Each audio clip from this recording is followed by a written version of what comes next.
Semua,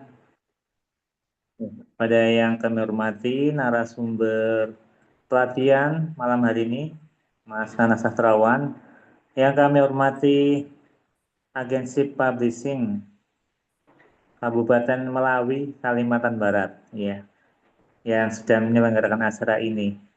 Dan yang kami hormati seluruh peserta yang sudah masuk Zoom. Semoga yang belum masuk Zoom bisa segera menyusul. Ini di grup itu sudah ada hampir 400 peserta ya, hampir 400, 380-an.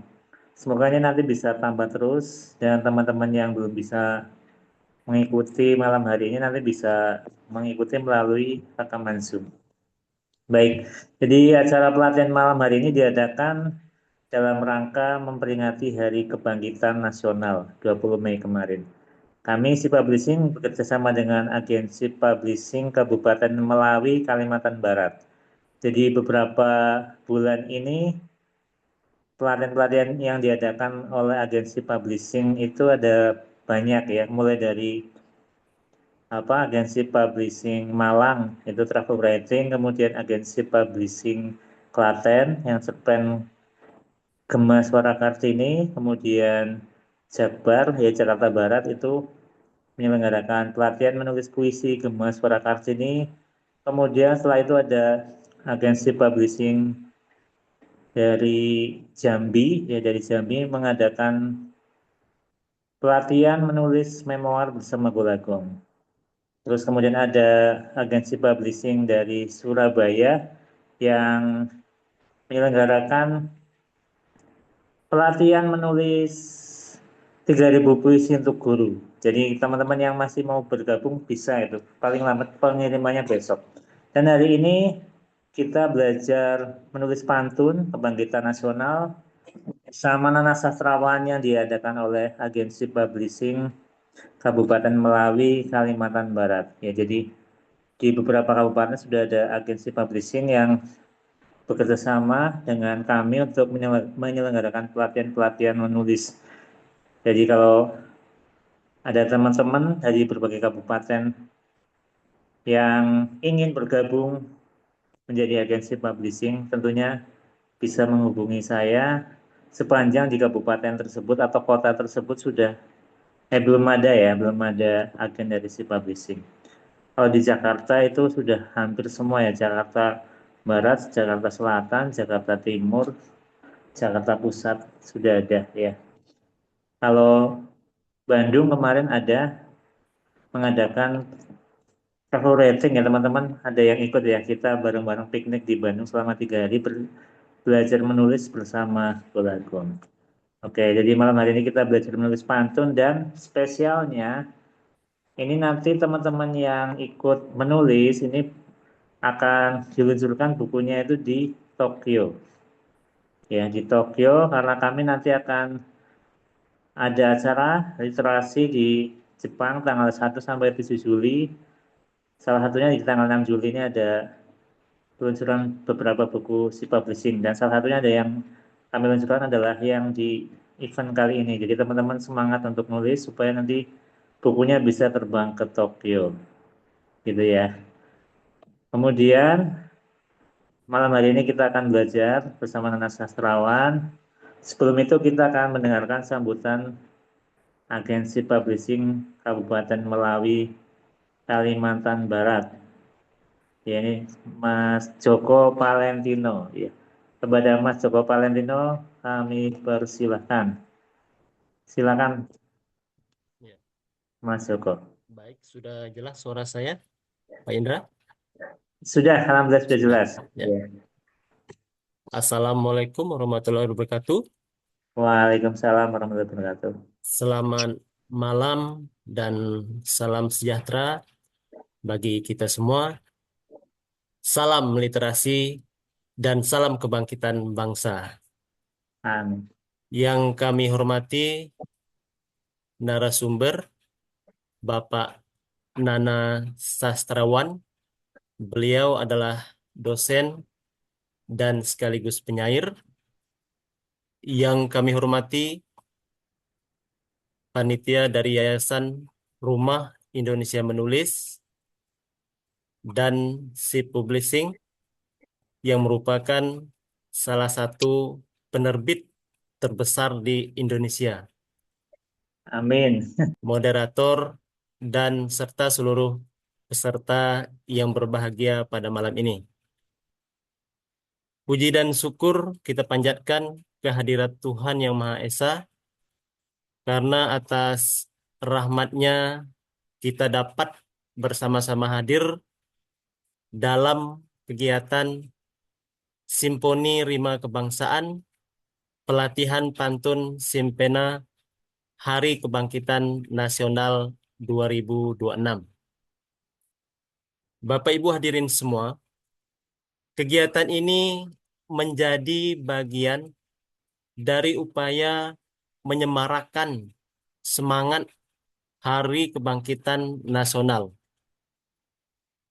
Harkitnas ini, Bapak Ibu, bukan hanya tentang mengenang perjuangan bangsa Indonesia, tetapi juga tentang melanjutkan semangat persatuan, kreativitas, dan cinta tanah air melalui karya nyata kita semua. Melalui pelatihan ini, kita diajak untuk membangkitkan semangat kebangsaan melalui keindahan pantun, sastra, dan budaya literasi. Pantun sebagai warisan budaya bangsa Indonesia ini mengandung nilai moral, pesan kebijaksanaan, serta semangat persaudaraan yang penting untuk terus kita lestarikan. Kami berharap kegiatan ini dapat menjadi ruang belajar bagi kita semua dan berkarya bagi siapapun, bagi mahasiswa, pelajar, guru, pegiat literasi, masyarakat umum, untuk terus mengembangkan kreativitas serta kecintaan bahasa dan budaya Indonesia. Ucapan terima kasih kami sampaikan kepada seluruh pihak yang telah mendukung kegiatan ini, terutama SIP Publishing sebagai rumah besarnya. Terima kasih Pak Indra.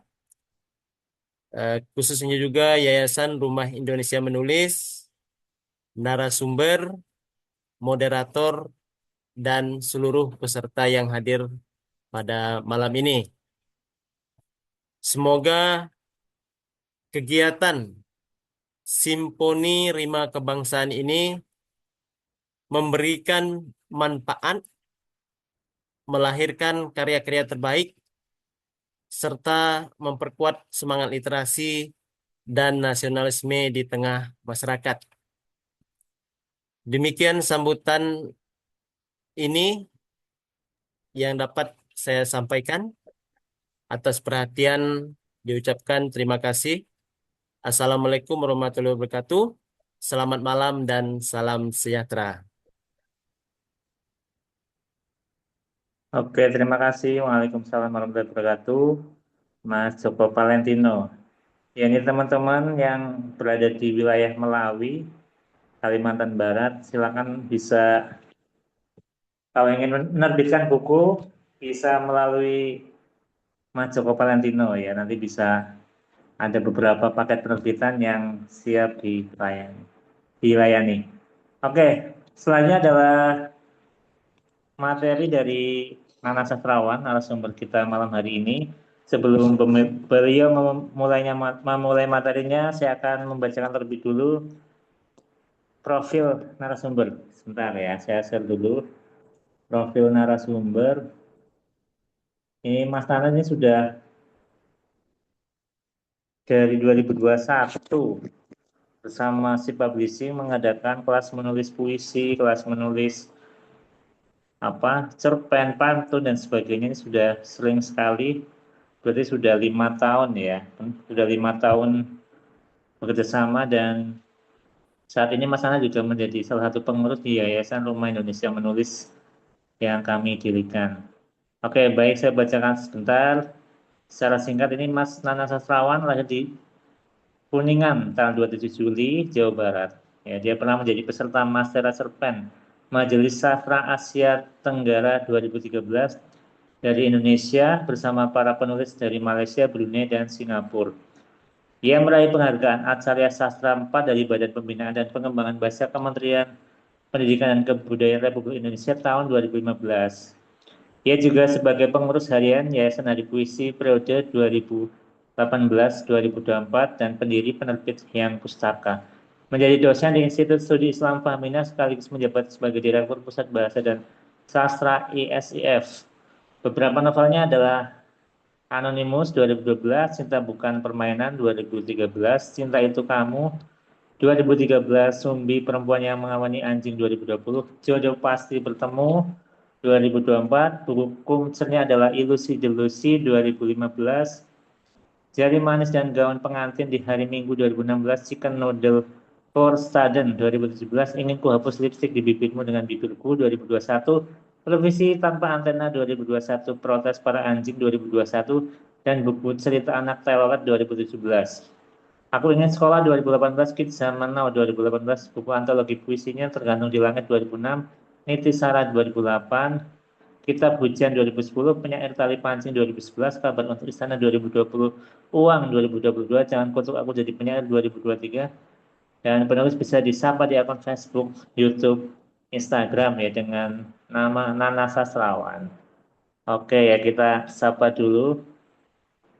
Mas Nana sudah hadir. Oke, Assalamualaikum Mas Nana, gimana kabarnya? Waalaikumsalam, Mas Indra. Gimana, sehat, Mas? Alhamdulillah, baru pulang dari Jakarta ya Mas kemarin ya. Iya, Iya. kemarin setelah menunggu ternyata memang harus ke sana gitu. Jadi saya jalan malam waktu itu. Oh iya, Alhamdulillah semoga acaranya lancar sampai tanggal 22 Juni nanti ya. Oke, Mas Nana ini Amin. sudah siap ya dengan materi pantun kebangkitan nasional. Ini teman-teman di grup itu udah ada hampir 400 peserta, tapi yang di Zoom ini baru 88. Jadi nanti kita mulai saja. Semoga nanti yang belum gabung bisa menyusul. Oke, siap ya Mas Nana ya. Insya Allah, Mas. Insya Allah. Silakan untuk menyampaikan materi pantun. Iya, terima kasih, Mas Indra. Salam kenal juga buat Pak Joko Valentino ya dari Melawi Kalbar. Juga salam kenal juga buat teman-teman semua yang berada di Zoom meeting malam ini.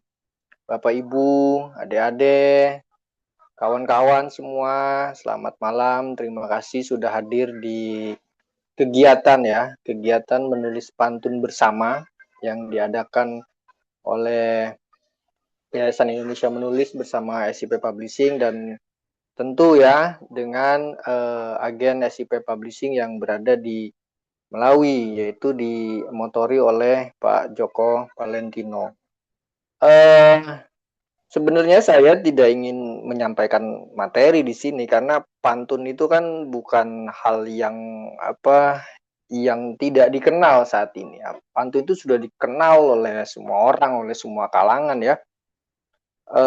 Mungkin lebih tepatnya saya hanya memantik saja, memantik kepada teman-teman untuk sharing bersama, untuk diskusi bersama, bagaimana kita ya menulis pantun dengan tema kebangkitan ini gitu ya di tanggal 20 Mei kemarin itu. Nah, apa yang perlu kita sepakati, apa yang perlu kita tambahkan dan bicarakan tentunya di Zoom meeting ini tentang persoalan pantun ini ya. Karena kalau kita melihat segi wilayah, kalau kita melihat dari wilayah ya, pantun itu kan asli ya, aslinya pantun itu kan memang di Semenanjung Melayu. Kalau kita lihat wilayah peta itu kan yang terbawa itu dari dari Sumatera ke Kalimantan itu kan garis, kalau lihat peta itu garis lengkung itu terbawa ke Semenanjung Melayu. Tentu secara tradisi lisan yang berkembang tentang pantun itu lebih murni gitu dibanding pantun-pantun yang berkembang di tanah Jawa atau di ke arah timur gitu ya. Itu lebih murni memang di daerah-daerah Sumatera dan Kalimantan yang dekat-dekat dengan Semenanjung Melayu tadi, Malaysia dan Brunei gitu ya. Itu lebih murni pantunnya, lebih lebih ya memang dari sana. Kita tidak bisa pungkiri bahwa pantun yang memang dari tanah Melayu, kita tidak bisa pungkiri itu ya. Meskipun di daerah-daerah masing-masing, misalkan di Jawa atau di Sunda atau di daerah timur, itu ada karya-karya sastra yang memiliki kemiripan dari segi pola seperti pantun gitu ya. Tetapi pantun berkembang dan asli memang dari Semenanjung Melayu. Nah, sekarang bagaimana kita sekarang ini mempertahankan budaya lisan pantun Melayu ini menjadi tradisi-tradisi tulis yang berkembang di era-era modern saat ini, gitu ya. Bahkan kalau bisa ya kita sebagai pionir ya untuk generasi-generasi yang terbaru saat ini untuk bisa menulis pantun secara arif dan bijak, secara strukturnya, polanya juga tidak ngacak gitu ya, tidak berantakan gitu ya. Karena pantun meskipun terlihat sederhana, tetapi dia memiliki pola-pola yang memang sudah ada, pattern itu memang sudah ada yang harus diikuti jalurnya gitu ya. Nah, sayangnya gitu, saat ini pantun itu banyak dipakai atau digunakan oleh teman-teman dalam tanda kutip ya, dalam tanda kutip itu sekedar main-main mungkin untuk gombal-gombalan, untuk bercanda-bercandaan, untuk apa lagi ya, untuk humor-humoran gitu ya. Padahal kalau kita melihat karya-karya pantun terdahulu gitu ya, pantun itu sangat syarat makna sebenarnya. Meskipun pantun itu berbentuknya pantun jenaka, meskipun pantun itu berbentuknya pantun humor atau pantun jenaka, itu tetap syarat makna dan disampaikannya pun dengan arif ya, dengan struktur kata atau pengolahan kalimat yang estetik, tidak asal-asalan juga gitu ya. Itulah mengapa pantun yang 4 baris ini yang biasanya menjadi 1 bait 4 baris yang kebanyakan digunakan di Melayu ini menjadi mungkin satu-satunya karya sastra Melayu yang memang terkenal di dunia, pantun ini. Karena kalau kita melihat pola penulisan pantun ini, kalau kita mencoba menelusuri gitu, hampir jarang ketemu ya yang sejenis ini di negara-negara lain gitu ya. Meskipun punya pola yang sama mungkin kalau bunyi rima gitu ya. Tapi pantun ini unik lah, karya sastra yang unik yang ada di Melayu yang harus kita pertahankan. Nah, kelas ini sebenarnya untuk memantik untuk ke sana gitu. Bagaimana kita nanti menulis pantun meskipun ada teman-teman yang usianya mungkin di era-era sekarang, era-era Gen Z gitu ya. Tapi bagaimana kita mengolah kata, membuat kalimat itu juga tidak sekedar main-main gitu ya. Meskipun itu diperbolehkan dalam konteks karya sastra, pantun diperbolehkan karena yang dikejar kan sebenarnya rima di belakang itu kan. Meskipun itu diperbolehkan. Tetapi saya mencoba mengajak teman-teman itu berkaca kepada karya-karya sastra dulu, di masa-masa dulu gitu ketika pantun itu sangat berkembang. Bahkan di tahun-tahun 1930-an, 1920-an, 30-an gitu ya. karya sastra seperti syair atau pantun atau soneta gitu ya, itu menjadi jembatan, menjadi alat perjuangan, menjadi jembatan atau alat perjuangan kita. Kalau kita melihat lagu Indonesia Raya itu kan puisi besar yang menyatukan kita ya, menyatukan tanah Nusantara.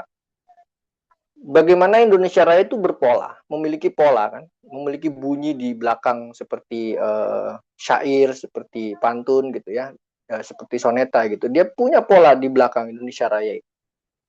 Nah, dia puisi, awalnya tetap puisi. Ketika diubah oleh W.R. Supratman sebagai penciptanya, diiringi musik dan segala macam, lalu menjadilah lagu kan, menjadilah lagu Indonesia Raya.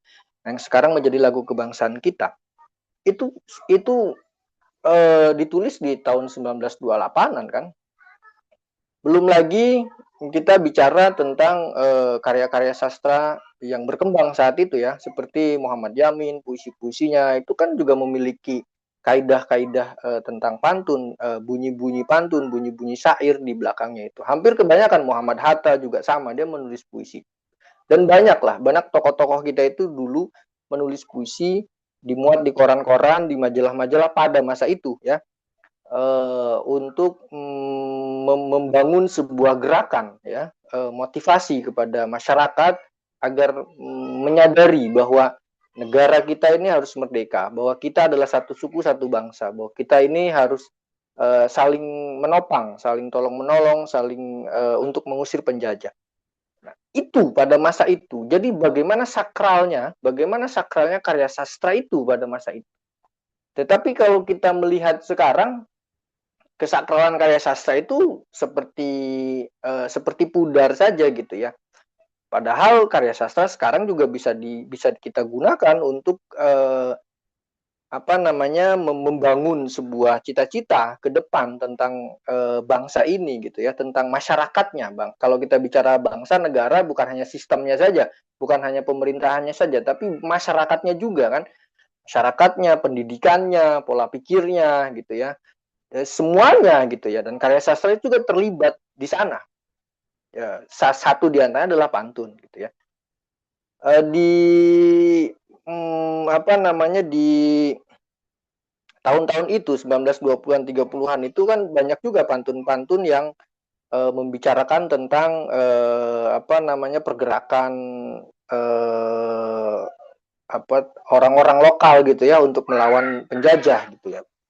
Dan banyaklah, intinya banyak karya-karya orang terdahulu itu berada di level-level tinggi karya sastranya, dalam tanda kutip ya, level tinggi untuk menggerakkan motivasi masyarakat saat itu untuk merdeka.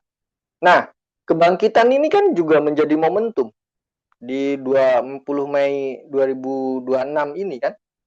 Apalagi kita membuat sebuah kelas menulis pantun dengan tema kebangkitan ini sendiri gitu kan. Ini kan menjadi momentum kita untuk kembali kepada ke akar kita, akar karya sastra dengan tema-tema yang begitu memiliki kekuatan yang positif gitu untuk menuju ke Indonesia yang lebih baik lagi ya. Jadi teman-teman semua, saya sangat senang sekali ya dengan kegiatan yang seperti ini, apalagi pesertanya heterogen dari berbagai usia, dari berbagai latar belakang gitu ya. Ini menunjukkan bahwa kita masih peduli terhadap karya sastra, khususnya pantun, dan kita mencoba untuk mengembalikan ya karya sastra pantun ini kepada marwah yang sejati itu tadi, yang tadi saya bilang di awal-awal tadi itu. Nah, kalau kita melihat ke PowerPoint yang saya buat ini kan, di slide berikutnya ini sekedar pemantik saja. Jadi kita tentu sudah sama-sama tahu bahwa pantun terdiri dari satu bait. Biasanya kan 4 larik dengan 2 larik sampiran dan 2 larik isi, kan gitu ya.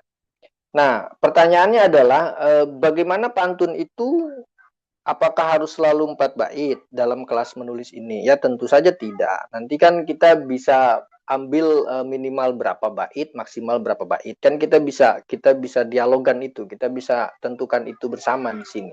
Tetapi memang pantun itu yang disebut pantun itu gitu maksud saya, itu satu bait.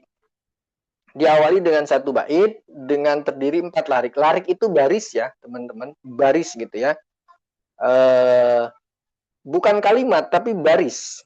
Jadi satu baris itu isinya mau bentuknya kalimat, mau bentuk racauan juga boleh. Jadi sampiran ya, di sampiran itu boleh saja tidak berbentuk kalimat, boleh saja di sampiran itu bentuknya hanya racauan aja gitu, hanya apa namanya kumpulan kata, terus di endingnya itu ada bunyi yang sama dengan isi gitu, itu nggak apa-apa. Jadi kalau sampiran ya beda dengan isi.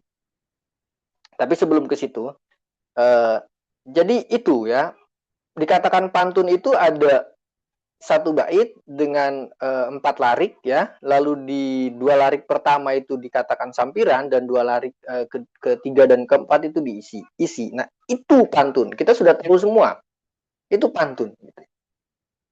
Tapi pertanyaannya adalah apakah begitu saja pantun? Oh tidak, kalau hanya satu bait tapi tidak memenuhi pola ya bukan pantun kan gitu. Ada pola di belakangnya.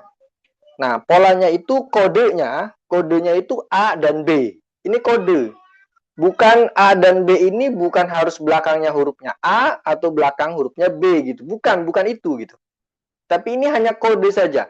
Kode bunyi ya, kode bunyi yang kalau di 4 larik itu ya ada kodenya A dan kodenya B. Jadi larik pertama itu A, larik kedua itu B, larik ketiga itu A, larik keempat itu B. Jadi AB itu kode. Bukan berarti harus belakangnya A, belakangnya B, belakangnya A lagi, belakangnya B lagi. Bukan, tapi itu kode. Rumus lah ya, rumus bahasanya gitu ya. Jadi apanya yang AB itu? Nah ini kan jadi pertanyaan. Apakah bunyi di belakangnya atau suku katanya? Karena kalau kita bicara kata, pasti ada suku kata, ya kan? Ada satu kata, ada suku kata, kan gitu. Nah, di slide berikutnya, jadi larik sampiran tidak harus, nah ini masuk ke sampiran ya. Jadi larik sampiran ini tidak harus memiliki keterikatan makna dengan larik isi. Sesama sampiran pun tidak diwajibkan untuk saling terhubung yang wajar atau masuk akal. Kalau kita bicara sampiran, teman-teman, sampiran itu sebatas penghubung saja untuk menuju kepada isi. Ya. Sebagai penghubung, yang diambil di sampiran itu adalah pola belakangnya. Ya. Tapi kalau isi ya di larik ketiga dan keempat itu adalah makna, ya, maknanya dan juga bunyinya di belakang. Nah, kadang-kadang teman-teman banyak yang bertanya gitu, sampiran itu apakah harus masuk di akal nggak lariknya, kalimatnya? Oh, nggak perlu karena sampiran itu tidak terikat dengan yang namanya isi. Jadi kalau teman-teman ingin menulis pantun, tekniknya, yang pertama sekali yang harus ditulis itu sebenarnya bukan sampirannya, tapi isinya dulu. Jadi larik ketiga dan larik keempatnya dulu yang teman-teman tulis itu. Nah setelah teman-teman udah ketemu isinya larik ketiga dan keempat, baru cari sampiran tuh. Kan cuma nyocokin bunyi di belakangnya saja kalau sampiran itu. Nggak perlu mikirin isinya sampiran gitu ya. Yang perlu dipikirkan itu kan sebenarnya di larik ketiga dan larik keempatnya. Misalkan ya isinya itu jika hidup terasa berat dan menghimpit, obatnya adalah dengan banyak bersyukur pada ilahi. Itu isi misal ya, isi ini pantun nasihat misalkan ya, ini isi. Nah isinya udah ada kayak gini nih, nah tinggal teman-teman cari sampirannya. Jadi nggak perlu dipikirin sampirannya dulu, tapi yang dipikirkan itu adalah isinya dulu, baru kita cari sampirannya. Setelah ketemu isi baru kita cari padanannya ke atas gitu loh. Yang dicari itu kan cuma kata belakang gitu ya. Kalau misalkan bikin pantun 4 baris pantun gitu ya, nah teman-teman berarti punya 4 isi ya, karena satu bait itu kan ada satu isi kan. Jadi 4 bait dengan 4 isi. Jadi teman-teman tulis aja dulu isinya. Isinya apa bait pertama, bait kedua isinya apa, bait ketiga isinya apa, bait keempat isinya apa. Baru setelah jadi isi-isinya itu baru pikirkan cari sampiran-sampirannya, baru otak-atik sampirannya. Itu teknik termudah. Ya. Karena yang dikejar oleh pantun itu adalah isinya. Jadi kalau teman-teman memikirkan sampirannya, nanti bingung isinya apa ya. Nanti isinya udah begini nggak ketemu dengan sampiran atas kan, jadinya isinya akhirnya asal-asalan gitu loh. Nah ini yang sering saya banyak temukan di kelas-kelas menulis di kurasi-kurasi pantun gitu ya di sebelum-sebelumnya. Sampiran-sampirannya bagus-bagus, keren-keren sampiran-sampirannya. Tapi ketika masuk ke isi, itu seolah-olah dipaksakan bunyinya itu. Karena mungkin memulainya tadi di sampiran dulu, tidak ke isi gitu ya. Maka lebih enak itu kita mulai dari isi dulu, baru kita pikirkan sampiran. Misalkan sampiran begini nih, ini yang nggak harus masuk akal. 2 bola dan sepasang mata terbang bersama burung pipit, lagu bergemuruh dan batu karang berkelahi. Ya nadanya nggak seperti pantun ya, tapi kira-kira ini pantun lah gitu ya, karena kan berpola ya. Kalau dibacakan sih nggak harus seperti pantun. 2 bola dan sepasang mata terbang bersama burung pipit, laut bergemuruh dan batu karang berkelahi. Jika hidup terasa berat dan menghimpit, obatnya adalah dengan banyak bersyukur pada ilahi. Coba perhatikan di larik pertama itu, pipit, ya kan? Nah, lalu himpit.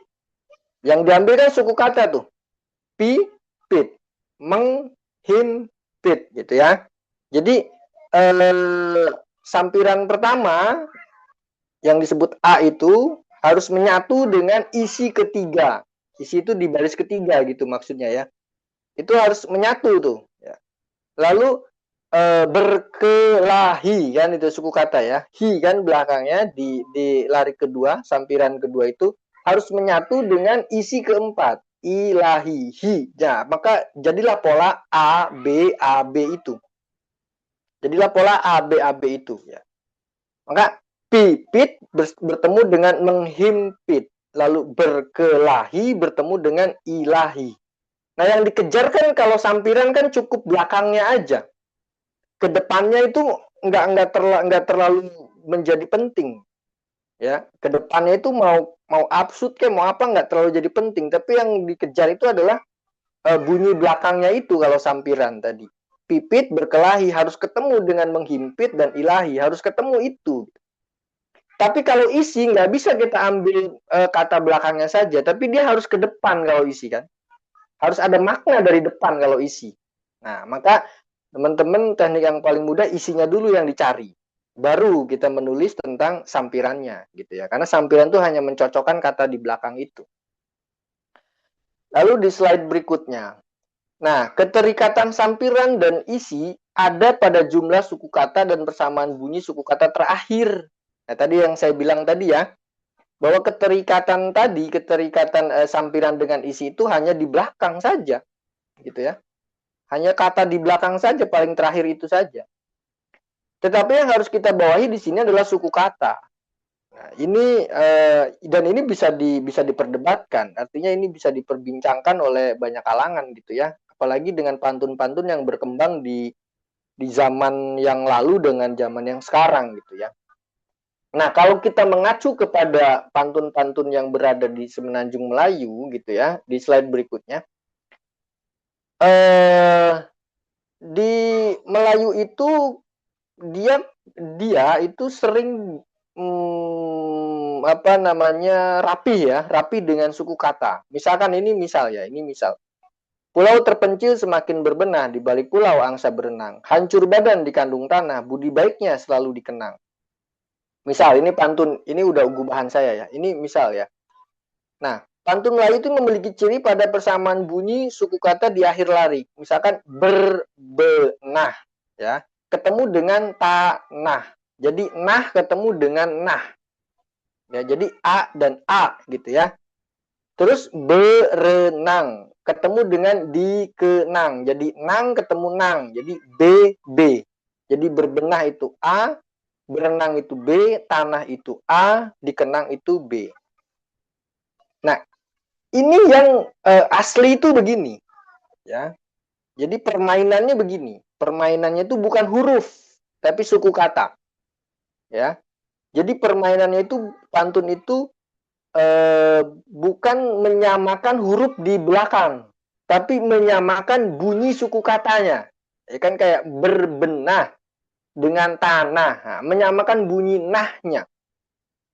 Menyamakan bunyi nahnya, bukan mencari kesamaan hurufnya di belakang. Ya. Tapi menyamakan suku katanya, bunyinya nah. Kalau kata kan, kalau bunyi kata kan misalkan saya, kan begitu bunyinya, ya. Kalau bunyi huruf kan S-A-Y-A. Nah, kalau suku kata berarti kan saya, kan bunyi hurufnya kan begitu. Ya, bunyi katanya kan begitu. Nah, pantun tuh ke situ. Arahnya ke situ. Bagaimana kita mencari padanan, ya. Setiap suku kata terakhir di setiap larik itu. Bukan mencari padanan huruf yang sama, bukan. Ya. Nah, tetapi di slide berikutnya, tetapi yang berkembang itu terkadang tidak sesuai dengan suku kata tadi. Misal, kalau ada sumur di ladang, bolehlah saya menumpang mandi. Kalau ada umurku panjang, bolehlah kita bertemu lagi. Jadi, coba ladang dengan panjang itu nggak ketemu sebenarnya. Kalau kita ngomongin ke arah bunyi suku kata ya, nggak ketemu. Ladang, dang kan belakang harusnya dang. Dengan panjang, jang itu nggak ketemu. Ya, tetapi yang dilihat di sini kan padanannya kepada ladang tadi ya, dengan pajetang. Kan nyarinya ang-angnya berarti kan sama kok Pak, kan ada ang-ang belakang. Kalau ang-ang belakang berarti kan bukan ladang tapi ladang. Kalau ang-ang kan berarti bukan panjang tapi panjetang. Berarti kan begitu ininya ngomongnya gitu, maksudnya ngomongnya kan begitu berarti kan. Nah, kalau mandi berarti kan bukan mandi, bukan, kalau kita pisahkan berarti kan mani kan begitu. Kalau lagi berarti bukan lagi tapi kan lagi kan gitu. Nah, jadi persoalannya di mana nih pantun ini kan gitu ya persoalannya. Tapi pantunnya sudah berkembang loh di masyarakat. Tapi ini pantun, memang ini pantun. Jadi pantun itu ternyata juga berlaku pada yang disebut bunyi lisan itu tadi, ya, kesamaan bunyi lisan. Misalkan ladang dengan panjang itu kan kedengarannya sama-sama ang. Berarti kan itu lebih ke lisan kan, bukan lebih ke teks, bukan, tapi lebih ke lisan. Tapi kalau ke teks kepada kata nggak ketemu kan, ladang dengan jang itu nggak ketemu gitu ya. Tapi ternyata tradisi lisan pantun itu juga begitu dari dulu. Yang dicari adalah kesamaan bunyinya.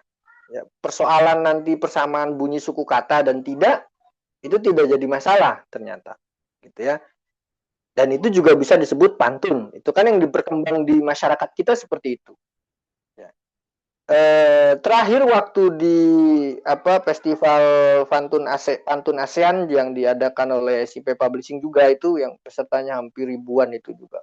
Puisinya juga pantunnya juga ribuan, itu kan saya jadi kurator, diambil dari 200 pantun itu. Saya perhatikan peserta-peserta dari Malaysia, dari Singapura, kalau nggak salah 3 negara ya, kalau nggak salah itu Singapura, Malaysia, dan Indonesia. Peserta dari Malaysia itu kebanyakan sampiran dan isinya, bukan kebanyakan, bahkan semuanya peserta dari Malaysia itu dia mengambil suku kata, persamaan bunyi di belakangnya itu loh, ya. Kayak tadi kan berbenah, tanah gitu ya, dengan berenang dengan dikenang, kan itu persamaannya nang, nang, nah. Malaysia tuh hampir semuanya sama tuh, belakangnya itu persamaan suku kata semua sama gitu ya, semua peserta di Malaysia itu. Lalu ketika saya melihat peserta di Singapura juga sama, peserta Singapura juga begitu polanya. Tapi ketika saya membaca pantun-pantun dari peserta Indonesia, itu kebanyakan mereka itu sama huruf di belakangnya saja. Ya, misalkan juang apa gitu yang ya tadi kayak mandi dengan lagi kayak kayak gitu kan, cuman persamaan di belakangnya aja gitu. Yang penting kedengarannya sama-sama ini sama-sama ada vokalnya i gitu, kedengarannya itu. Itu hampir hampir banyak tuh di Indonesia tuh begitu. Jadi tidak main suku kata dia mainnya di bunyi saja, di bunyi akhir aja gitu ya. Nah ini jadi saya pada akhirnya saya mencoba mencari titik temu gitu ya. Oh ternyata di Indonesia itu ternyata pantun itu ternyata sudah berubah total. Datang ke Indonesia itu sudah berubah total. Tradisi dalam konteks bunyinya gitu ya. Kalau melihat dari peserta-peserta di Malaysia itu dia masih kuat dengan suku kata tadi ya. Jadi kalau dipisah-pisah itu kan berbenah kan itu kan main suku kata kan gitu. Nah, Malaysia tuh hampir semua kayak gitu. Singapura kayak gitu. Indonesia enggak. Ya. Jadi kadar juga nih saya mengkurasinya pada saat itu ya. Kalau saya apa namanya ngambil yang dari Indonesia kebanyakan apa namanya belakangnya huruf vokalnya saja yang sama di belakang gitu ya. Jadi persamaan huruf di belakang gitu kebanyakan gitu. Nanti akan berbenturan dengan apa namanya pantun-pantun yang ada di Malaysia dan Singapura. Maka saya coba mencari saat itu ya, ini bicara pengalaman dulu. Saya mencoba mencari peserta-peserta pantun-pantun dari Indonesia itu mencoba mencari yang memang belakangnya itu padannya sama, bermain suku kata seperti Malaysia dan Singapura. Dan ternyata bisa ditemukan, banyak ditemukan. Dan itu banyak ditemukannya oleh peserta-peserta dari Sumatera dan dari Kalimantan. Dari Padang, karena kebanyakan kan saat itu kan yang mengadakan acaranya kan di Padang ya, kalau nggak salah itu kan. Dari apa yang bekerja sama dengan SCP Publishing tapi agenship yang dari Padang gitu ya, dan bukunya juga di launching di perpustakaan di Padang itu.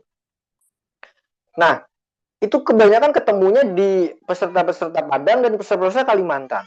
Jadi bagaimana letak geografis yang dekat dengan Melayu tadi saya bilang ya, dengan Malaysia itu ternyata tradisi lisan pantunya pun hampir sama dengan teknik kepenulisan yang berada di Melayu di Malaysia gitu ya. Sementara peserta-peserta yang dari Jawa gitu ya, dari Jawa Barat, dari Jawa Tengah, dari DKI dan segala macam itu kebanyakan ditemukan yang sama huruf belakangnya saja. Jadi bukan bunyi suku kata bukan, tapi huruf belakangnya saja gitu yang saya banyak temukan gitu ya. Meskipun ada juga yang apa namanya yang bermain suku kata itu. Nah, ini menjadi pertanyaan kita nih sekarang nanti ya.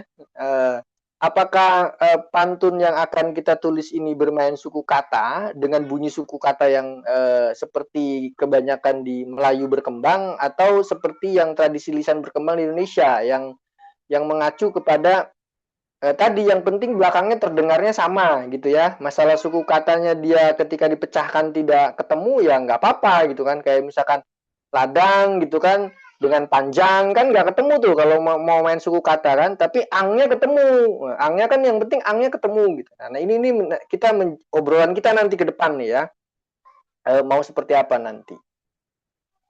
Ini pemantik dari saya seperti ini gitu ya. Nah kalau kita mau apa namanya mau benar-benar natural seperti Melayu ya saya menyarankan kita masuk ke wilayah tadi permainan suku kata di belakangnya AB-nya gitu ya, nggak ketemunya ya suku kata belakang gitu ya. Misalkan kata belakangnya itu pergi berarti yang diambil pergi, berarti yang diambil G sama I gitu, bukan I-nya saja.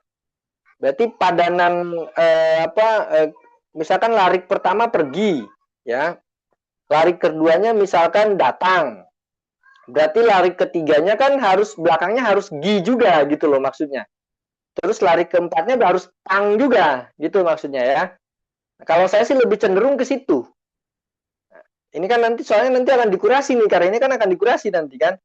Jadi biar kita seragamkan dulu gitu pola kepenulisannya, AB-nya ini harus kita seragamkan dulu gitu. Nah, baru nanti kita bicara isi, bicara tema. Nah, kalau tema kan tentu lebih kepada kebangkitan kayaknya ya, lebih ke situ kebangkitan Indonesia temanya akan lebih ke situ kan. Jadi satu Kalau tema ke apa namanya lebih ke kebangkitan kita, kebangkitan Indonesia yang pasti, tetapi ya universal. Kalau saya inginnya universal. Karena kalau tidak universal nantinya seragam. Kebanyakan pantunnya ngomongin tentang perjuangan lah, apalah, nantinya ke situ larinya gitu.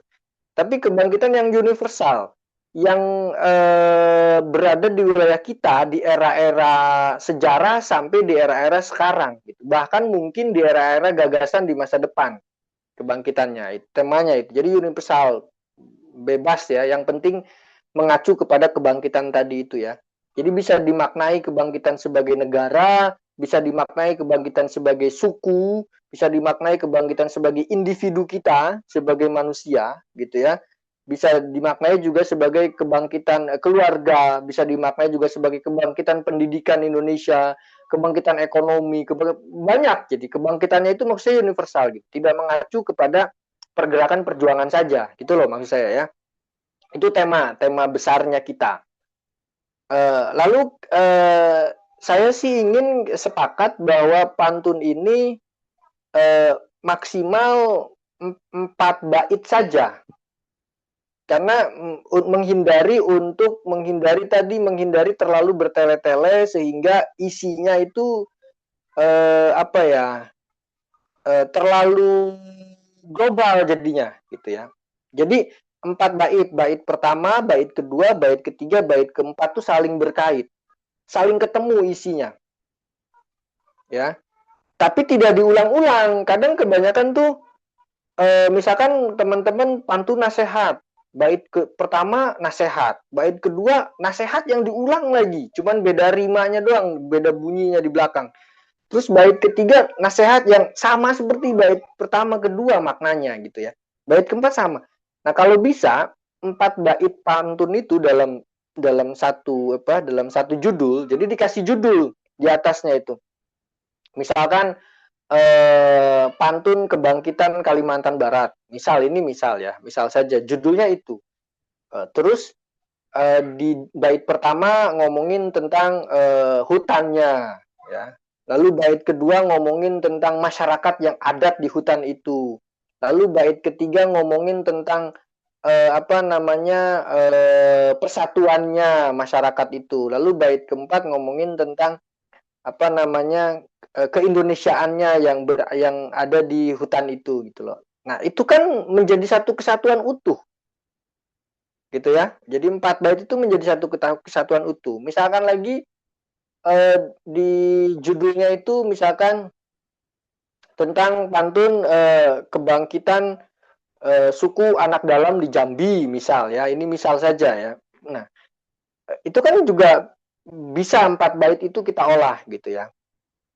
Tentang tema-tema itu, tema kebangkitan-kebangkitan lokal. Jadi kebangkitan di sini kita maknai universal ya. Jadi tidak mengikat kepada sejarah perjuangan saja gitu ya. Tapi kita bisa cari di lingkungan kita yang saat ini juga sedang berkembang gitu ya. Nah, jadi yang kedua itu maksimal sih, kalau saya sih pengennya 4. Nanti teman-teman setuju atau tidak nanti. 4 bait saja gitu ya, maksimal ya. Minimal ya 1 bait minimal kan, karena yang pantun itu kan disebut pantun itu kan 1 bait itu tadi. Harus ada judul atasnya ya, harus ada judul. Jadi pantun apa gitu, pantun tentang apa gitu ya. Judul itu mengacu kepada isi sebenarnya ya. Judul itu mengacu kepada isi yang diceritakan di dalam pantun itu. 2 hal itu sih yang penting ya, 2 hal itu yang penting yang harus yang harus digarisbawahi sebagai persyaratan mengirim karya nanti. Karena satu hal yang akan kita bicarakan ini tentang polanya tadi, AB-AB-nya apa yang diambilnya suku kata atau huruf terakhir atau persamaan bunyi saja gitu kan. Persoalan suku katanya sama atau tidak itu nggak masalah. Nah, ini kita diskusikan biar enak lah. Dan yang terakhir untuk biodata saya berharap itu ambil yang terpenting-pentingnya saja lah ya. Yang memiliki kaitan dengan karya literasi atau dunia pendidikan gitu ya, atau dunia kebudayaan dan kesenian. Lebih enak gitu ya, biar tidak terlalu memakan apa namanya halaman juga untuk peserta-peserta yang lain gitu kan, karena kan ini akan dibukukan menjadi buku bersama dan harus tampilannya juga tetap kan tampilannya harus proporsional gitu ya. Jadi usahakan biodata ya nggak terlalu panjang lah, minimal minimal ya 15 kalimat atau 20 kalimat gitu ya. Jangan sampai satu halaman penuh gitu, pantunnya hanya satu bait tapi biodatanya satu halaman penuh gitu kan. Saya yakin lah, saya percaya gitu ya. Teman-teman pasti memiliki portofolio yang bagus tentang karya sastra gitu ya. Tapi ya karena ini menjadi buku bersama, mari kita pangkas saja hal-hal yang terpentingnya saja yang perlu diketahui publik gitu, kira-kira gitu. Itu dari saya, Mas Indra, Pak Joko, mungkin kita bisa diskusikan tentang ini ya nih, polanya nih, mau main suku kata atau mau bunyi di belakangnya aja, biar seragam, biar enak. Silakan. Oke, terima kasih Mas Ana. Ya, menarik sekali ya. Ini teman-teman yang sudah sering mengikuti kelas pantun dan juga mengikuti festival pantun tentunya mendapatkan insight baru ya malam hari ini. Kemarin memang mayoritas yang juara itu 15 besar dari Malaysia dan Singapura. Yang juara satu juga dari Singapura. Ini itu memang tadi sudah dijelaskan sama Mas Nana ya apa sebabnya. Oke, ini teman-teman. Ini silakan yang mau bertanya atau menyampaikan pendapatnya tentang kelas ini. Silakan bisa raise hand. Oh, ini sudah mulai banyak ya. Kita urutkan dari yang pertama. Ini Bu Dr. Haji Sri Dewi ya. Silakan. Oke, silakan Bu Sri Dewi. Dibuka mic-nya. Ya, Assalamualaikum warahmatullahi wabarakatuh. Waalaikumsalam. Ya, selamat malam. Saya memperkenalkan dari Tangerang ya, Kak Nana ya. Ini bertanya masalah pantun. Saya di sini sebagai guru sastra juga, gitu, guru SMP. Tentang pantun. Ini bagaimana caranya? Misalkan kalau kita ingin menilai pantun misalkan yang ada di Indonesia dan di luar, misalkan di Malaysia ya, karena perbedaannya itu kan berbeda ya. Kalau misalkan di Indonesia itu kan tadi yang disampaikan masalah tentang bunyi kata yang terakhir, sedangkan yang di luar itu kan penilaian lain gitu loh.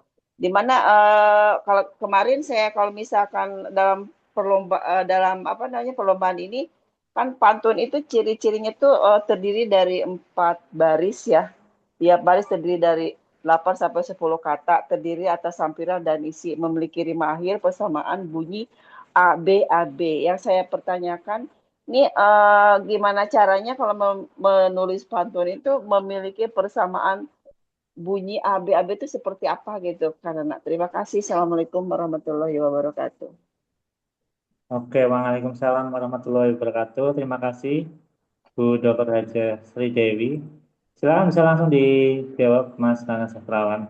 Iya, persamaan baris AB-AB di belakang gitu kan intinya kan ke sana ya, Bu Haji Sri ya, Bu Haji ya. Intinya kan ke sana gitu. Di awal sebenarnya tadi saya sudah ungkapkan. Jadi poin terpenting ketika kita menulis pantun itu kita tulis isinya dulu. Jadi kita cari isinya dulu. Jangan cari sampirannya dulu. Tapi cari isinya. Jadi isi itu kan ada di baris ketiga dan baris keempat. Atau lari ketiga atau lari keempat gitu ya. Nah, baris ketiga dan keempat ini dicari dulu. Isi yang kuatnya apa ya kira-kira. Nah, nanti setelah ketemu isinya itu tadi ya, dengan proporsionalnya tadi 8 sampai 12 suku kata itu tadi proporsionalnya larik itu, satu larik itu gitu ya. Ketika sudah ketemu isinya itu, baru kita cari sampirannya. Nah, menulis sampiran itu bebas, tidak harus terikat dengan isi, itu ya. Yang harus dipikirkan adalah kata terakhir untuk sampiran itu. Jadi sampiran itu mau absurd juga nggak apa-apa, ya.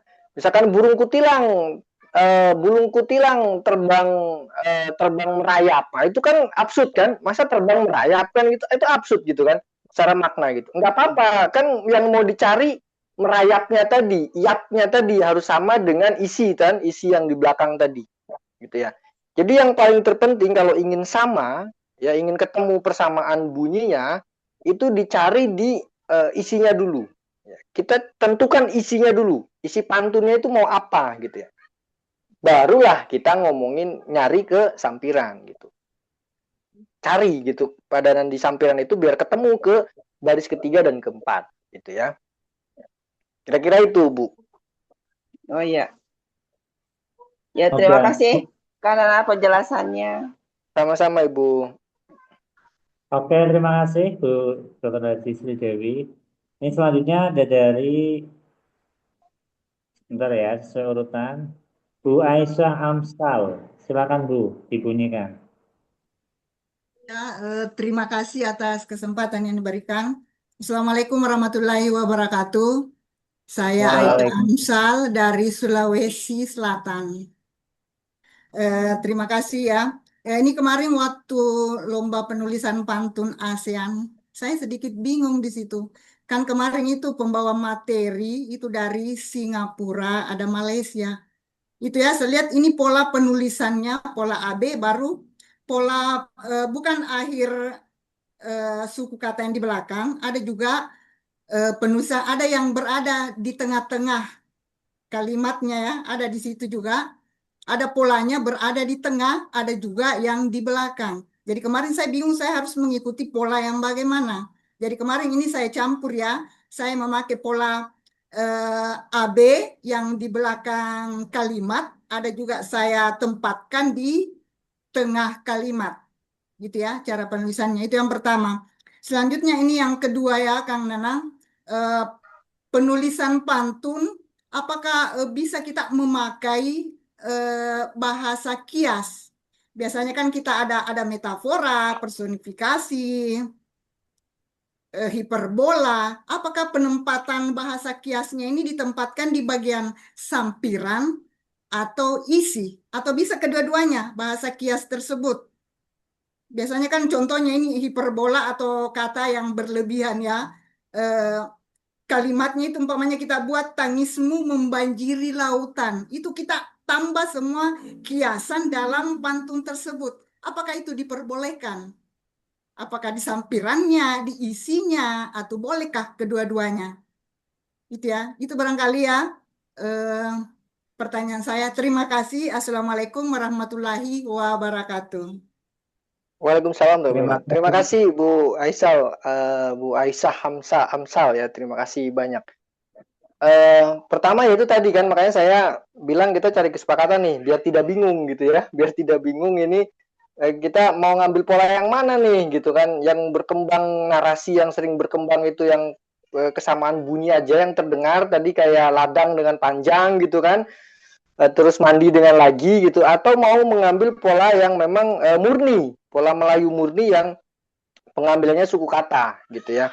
Kalau saya cenderung kepada itu pengambilan suku kata gitu, karena secara kita tidak ngacak kata gitu ya, tidak ngacak kata, dan kita berlatih untuk mencari diksi yang terbaik kan pada akhirnya menemukan di sampiran pertama, kedua, dan isi ketiga dan keempat itu kan mencari diksi yang terbaik untuk ketemu gitu ya di bunyi suku kata di belakang itu.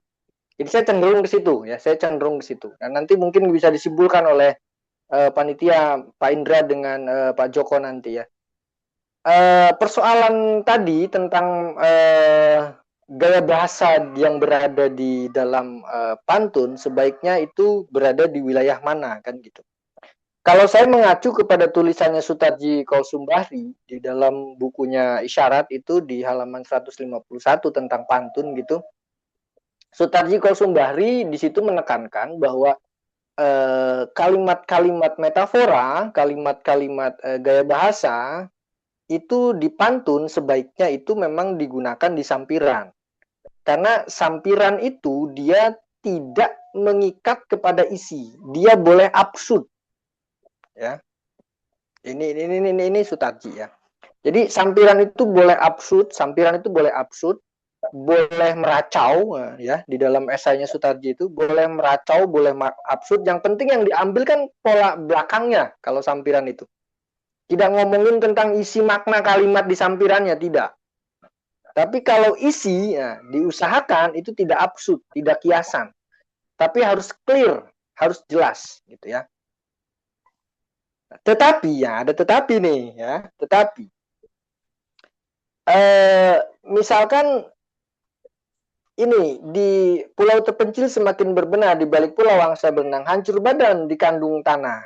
Nah, hancur badan di kandung tanah ini kan metafora, ini kan gaya bahasa. Hancur badan di kandung tanah, tapi dia berada di isi kan. Nah, sekiranya gaya bahasa tadi ya, di dalam isi itu sekiranya mudah dimaknai oleh pembaca, oh nggak apa-apa. Tapi kalau di metaforanya atau gaya bahasa diisi itu malah semakin absurd, ya lebih baik jangan. Karena isi pantunnya nanti nggak ketemu. Lebih baik jadi puisi aja, jangan jadi pantun gitu ya. Karena kalau puisi kan mau absurdnya bener-bener absurd juga nggak masalah. Tapi kalau pantun kan memang penekanannya diisi itu diusahakan orang bisa tahu maknanya kan gitu ya. Tapi hancur badan di kandung tanah kan kita bisa ketemu maknanya. Ini maksudnya kan sudah meninggal kan begitu kan maksudnya kan bisa ketemu dengan mudah maknanya. Oh nggak apa-apa gitu ya. Tapi kalau sekiranya kalimatnya itu terlalu absurd diisi ya lebih baik disederhanakan gitu ya lebih baik disederhanakan.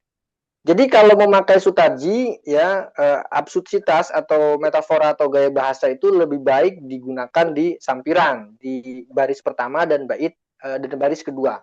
Kalau isi ya lebih baik lebih jelas gitu ya. Tetapi kalau memang sekiranya itu ya tidak ingin disampaikan dengan penulisan yang seperti metafora tadi gitu ya. Tapi sekiranya bisa dimaknai ya nggak masalah juga sih gitu ya. Yang penting pola AB tadi itu ketemu gitu ya. Kira-kira begitu, Bu. Oke, semoga terjawab ya Bu ya. Ini Jadi selanjutnya boleh dari kedua-duanya gitu maksud saya ya, Bu ya. Kalau persoalan itu boleh kedua-duanya. Yang penting terbacanya kira-kira diisi itu bisa dimaknai nggak ya gitu, kira-kira gitu ya. Untuk publik gitu. Oke, ini teman-teman kalau mau tanya silakan bisa raise hand ya. Ini ada Pak Isnadi. Ini silakan Pak Isnadi bisa membunyikan mic-nya. Terima kasih Kak, eh, terutama sekali Kak Nanas Terawan, yaitu yang perlu saya tanyakan tadi Kak ini Kak. Hmm, di dalam pantun ini Kakak bilang seperti ini, bahwa yang dari Malaysia dan Singapura itu lebih ke arahan ke suku kata. Dan saya pribadi pun sangat setuju, sebab dengan kekinian, pantun dengan kekinian. Bukan sekedar bunyi A mungkin A G A lagi G begitu. Dalam artian bunyi. eh Gini Kak, Kak bagaimana kalau seandainya di dalam pantun kita itu sebaiknya kan dalam satu larik itu kan 4 kata. Bagaimana kalau seandainya di dalamnya itu memiliki preposisi juga gitu? Mana yang bagus? Apakah kata utuh atau memiliki preposisi dalam artian kata depan gitu? Sebagai contoh Kak, mungkin saya gorek-gorek tadi kata Kakak pantun yang boleh dikatakan orang dari Malaysia atau Singapura yang semalam itu adalah dari pola suku kata yang saya coba-coba tulis. Kalau seperti ini bagaimana Kakak? Contoh, sebuah contoh seperti ini Kak. Duku manis Pulau Binjai terkenal sudah sampai Jambi. Aku selalu dipanggil Sakai menugal tanah menanam ubi. Ini adalah kebangkitan suku Sakai. Dengan tema seperti judul kakak tadi, kita buat kebangkitan suku Sakai. Itu satu bait saya tulis gitu. Jadi di sini Kak, apakah pantun yang punya rima awal? Rima awalnya tadi saya buat duku. Yang apanya isinya adalah ku. Berarti rimanya adalah bunyinya suku katanya adalah sama-sama ku. Sementara rima akhirnya adalah ai, juga di isinya ai, dan di baris isinya juga terkenal menjadi menugal, dan akhirnya adalah bi dengan ubi. Jambi, bi, juga bi. Apakah pantun seperti ini yang hendak, yang sesuai saya buat ini adalah rima awal, di rima awal dan rima akhir, sampiran dan isi. Mungkin sebagai contoh seperti itu, Kak. Cukup sekian.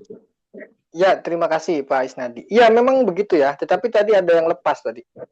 Kalau sakai itu kan berarti sa dan kai, bukan ai yang diambil kan. Kalau sakai berarti sa dan kai. Berarti belakangnya harus kai, bukan harus ai, tapi harus kai gitu ya. Itu maksud saya itu ya.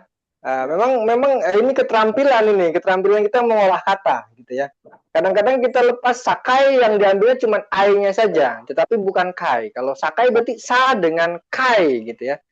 Jadi belakangnya harus carinya kai juga ya, ketemunya dengan kai juga gitu. Jangan ai yang ketemunya, tapi kai gitu yang ketemunya.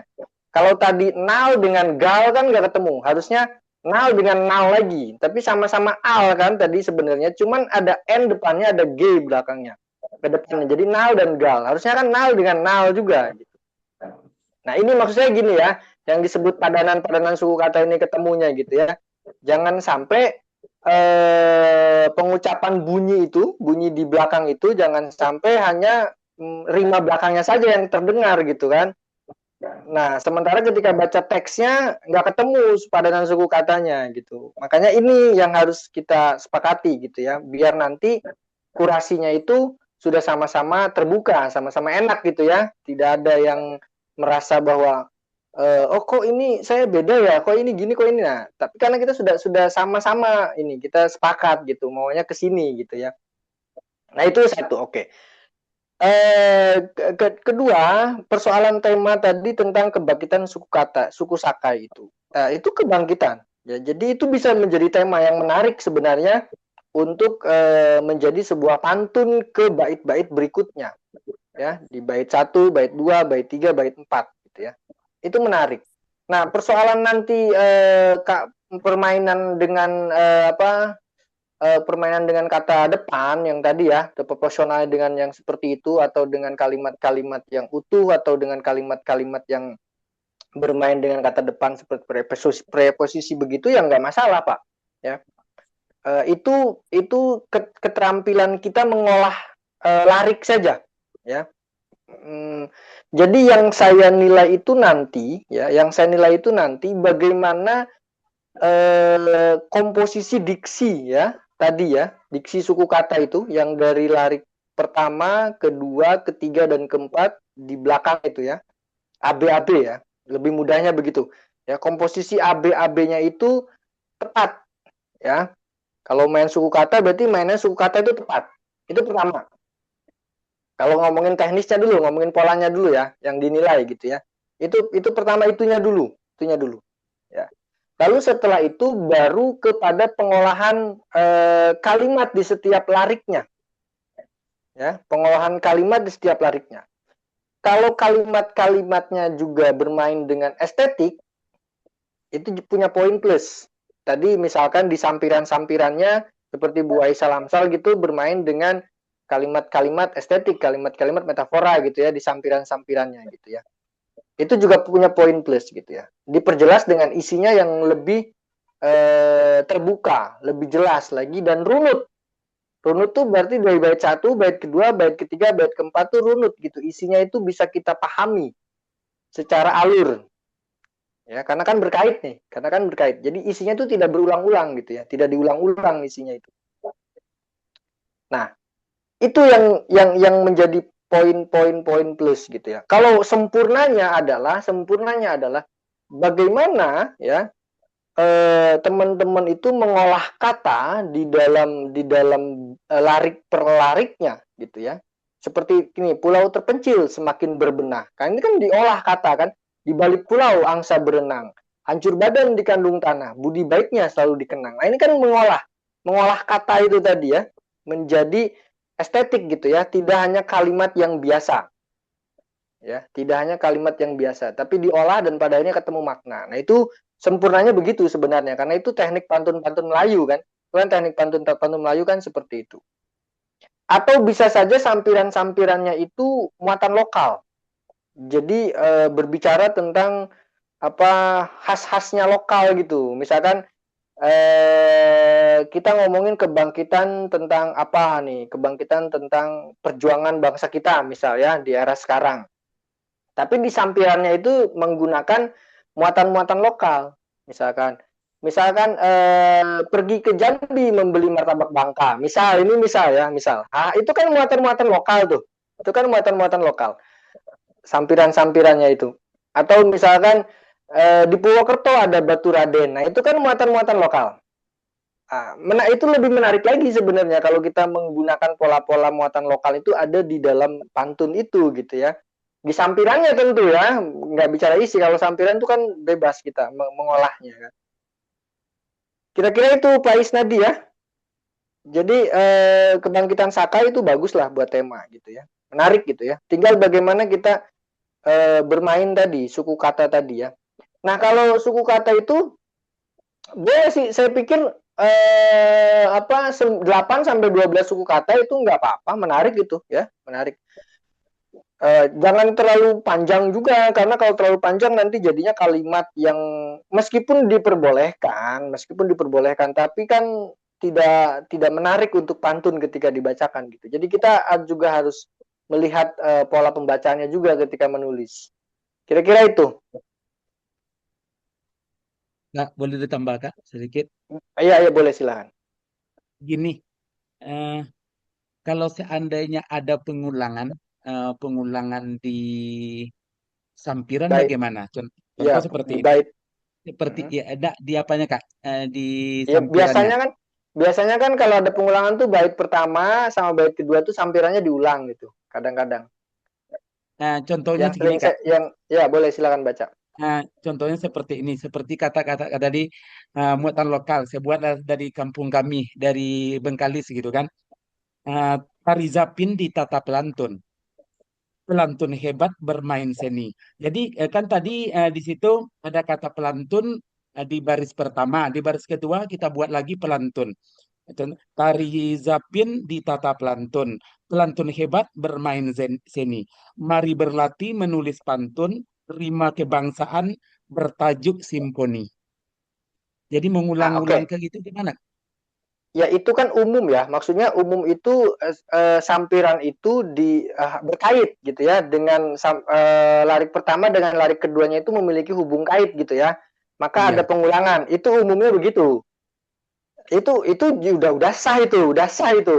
Yang jadi persoalan itu kan kadang-kadang ada pertanyaan, Kak, sampiran itu emang harus sama ya, harus selalu terhubung ya dengan sampiran pertama dengan larik pertama dengan larik kedua, itu harus terhubung. Tadi saya bilang nggak harus terhubung gitu ya.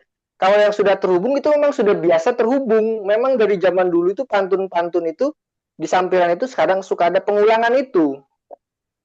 Ya, yang itu sekarang menjadi bahan pertanyaan publik gitu ya.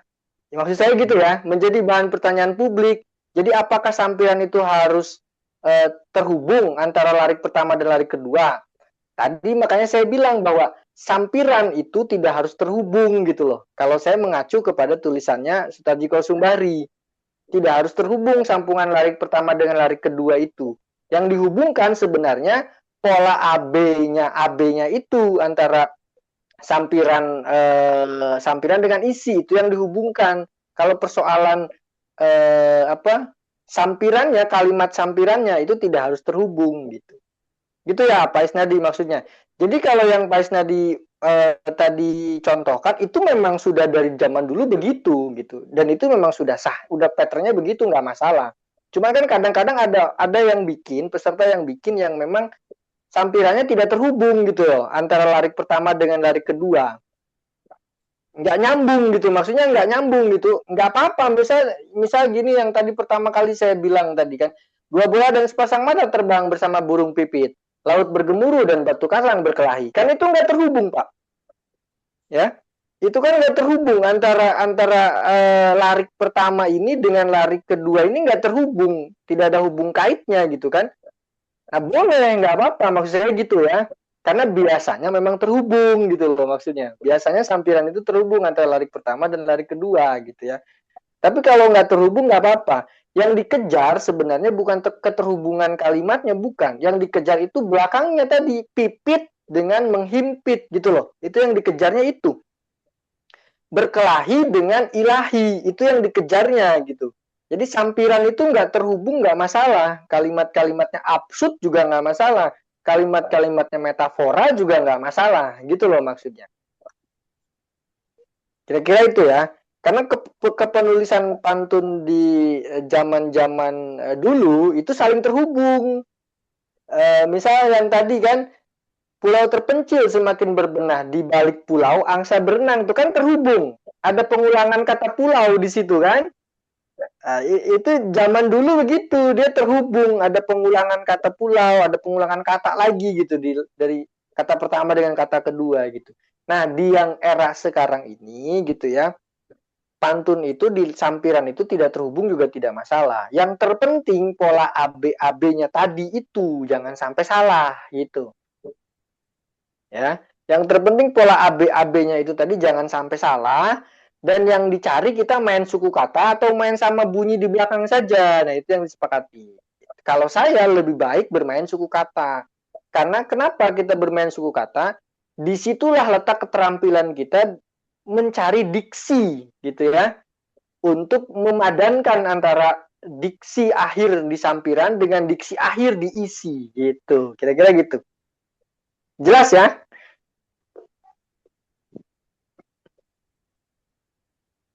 Oke, selanjutnya nih teman-teman ada nggak yang mau raise hand? Nih, kalau tidak ada nih saya bacakan yang di kolom chat. Ini ada banyak banget ini masalah yang di kolom chat. Ini mulai dari yang pertama ya nih. Sebaiknya pantun itu antara bait pertama dan bait lainnya isinya harus berhubungan tidak. Ini sepertinya sudah ya tadi dijawabnya Mas ya. Iya, betul. Nih saya Ya. izin matikan on cam dulu ya sebentar ya. Oh ya nggak apa-apa. Oke. Kemudian ini ada pertanyaan selanjutnya ini, apakah jumlah suku kata di setiap larik tidak ditentukan? Ini bagaimana Mas Nona ini? Setiap suku Oke, kata, ya. tadi kan suku kata itu kan seperti Bu yang dari Tangerang itu tadi ya, Bu Haji siapa gitu lupa saya. Sridewi ya, Sridewi. Itu kan memang idealnya kan 8 sampai 12 suku kata, kan idealnya kan begitu ya. Proporsionalnya gitu. Kalau di bawah 8 suku kata ya memang tidak enak terbaca gitu ya, tidak enak terbaca juga kalau kita lantunkan gitu ya, tidak enak terbaca juga. Terlalu berlebihan dari 15 suku kata sampai 20 suku kata juga terlalu panjang kita lantunkan gitu.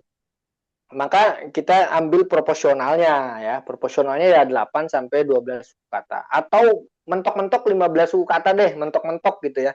Mentok-mentok itu proporsionalnya gitu ya, proporsionalnya. Kira-kira gitu. Oke, ini terima kasih. Ini sudah tidak ada pertanyaan lagi. Ini teman-teman ada yang mau bertanya lagi? Ini masih ada waktu setengah jam ya. Ini kebanyakan kayaknya di Kalimantan Barat sudah jam 10 Udah sudah malam ya. malam. Jam 9. Nah, jadi berarti kita sepakat untuk bermain di suku kata ya di akhirnya ya. Oke, oke. Ya. Jadi maksud saya Mas kalau Indra, nanti ada satu pertanyaan lagi dari Pak Hatilah kayak itu ya, yang ya baru boleh resen ya. boleh. Oh ya, baru resen. Oke. Ya, silakan Kak Mardatilah Aulia. Silakan bisa buka mic-nya.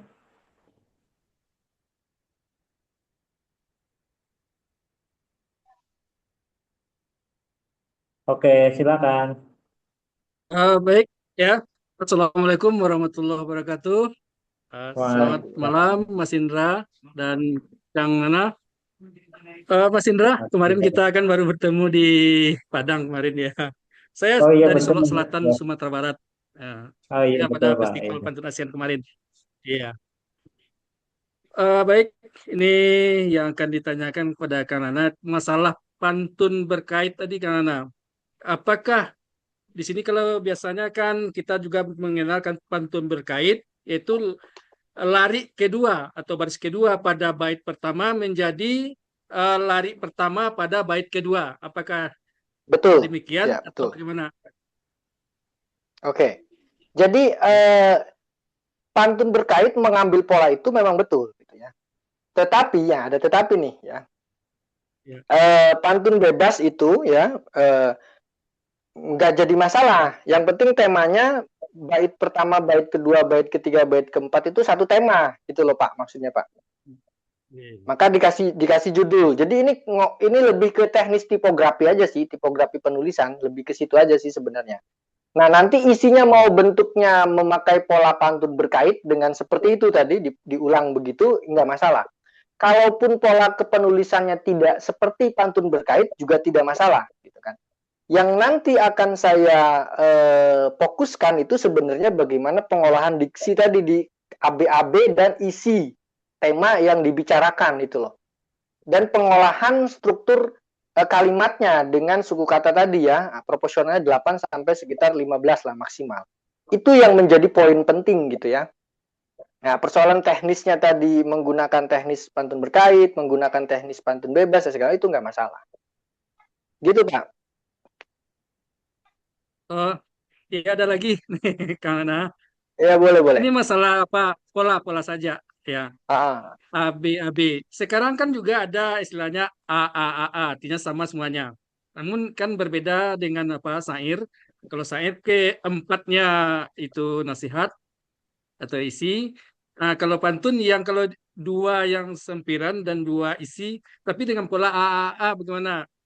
Karena kan banyak juga orang memakai itu sekarang. Udah lepas dari itu tuh, dari teori pantun kalau itu.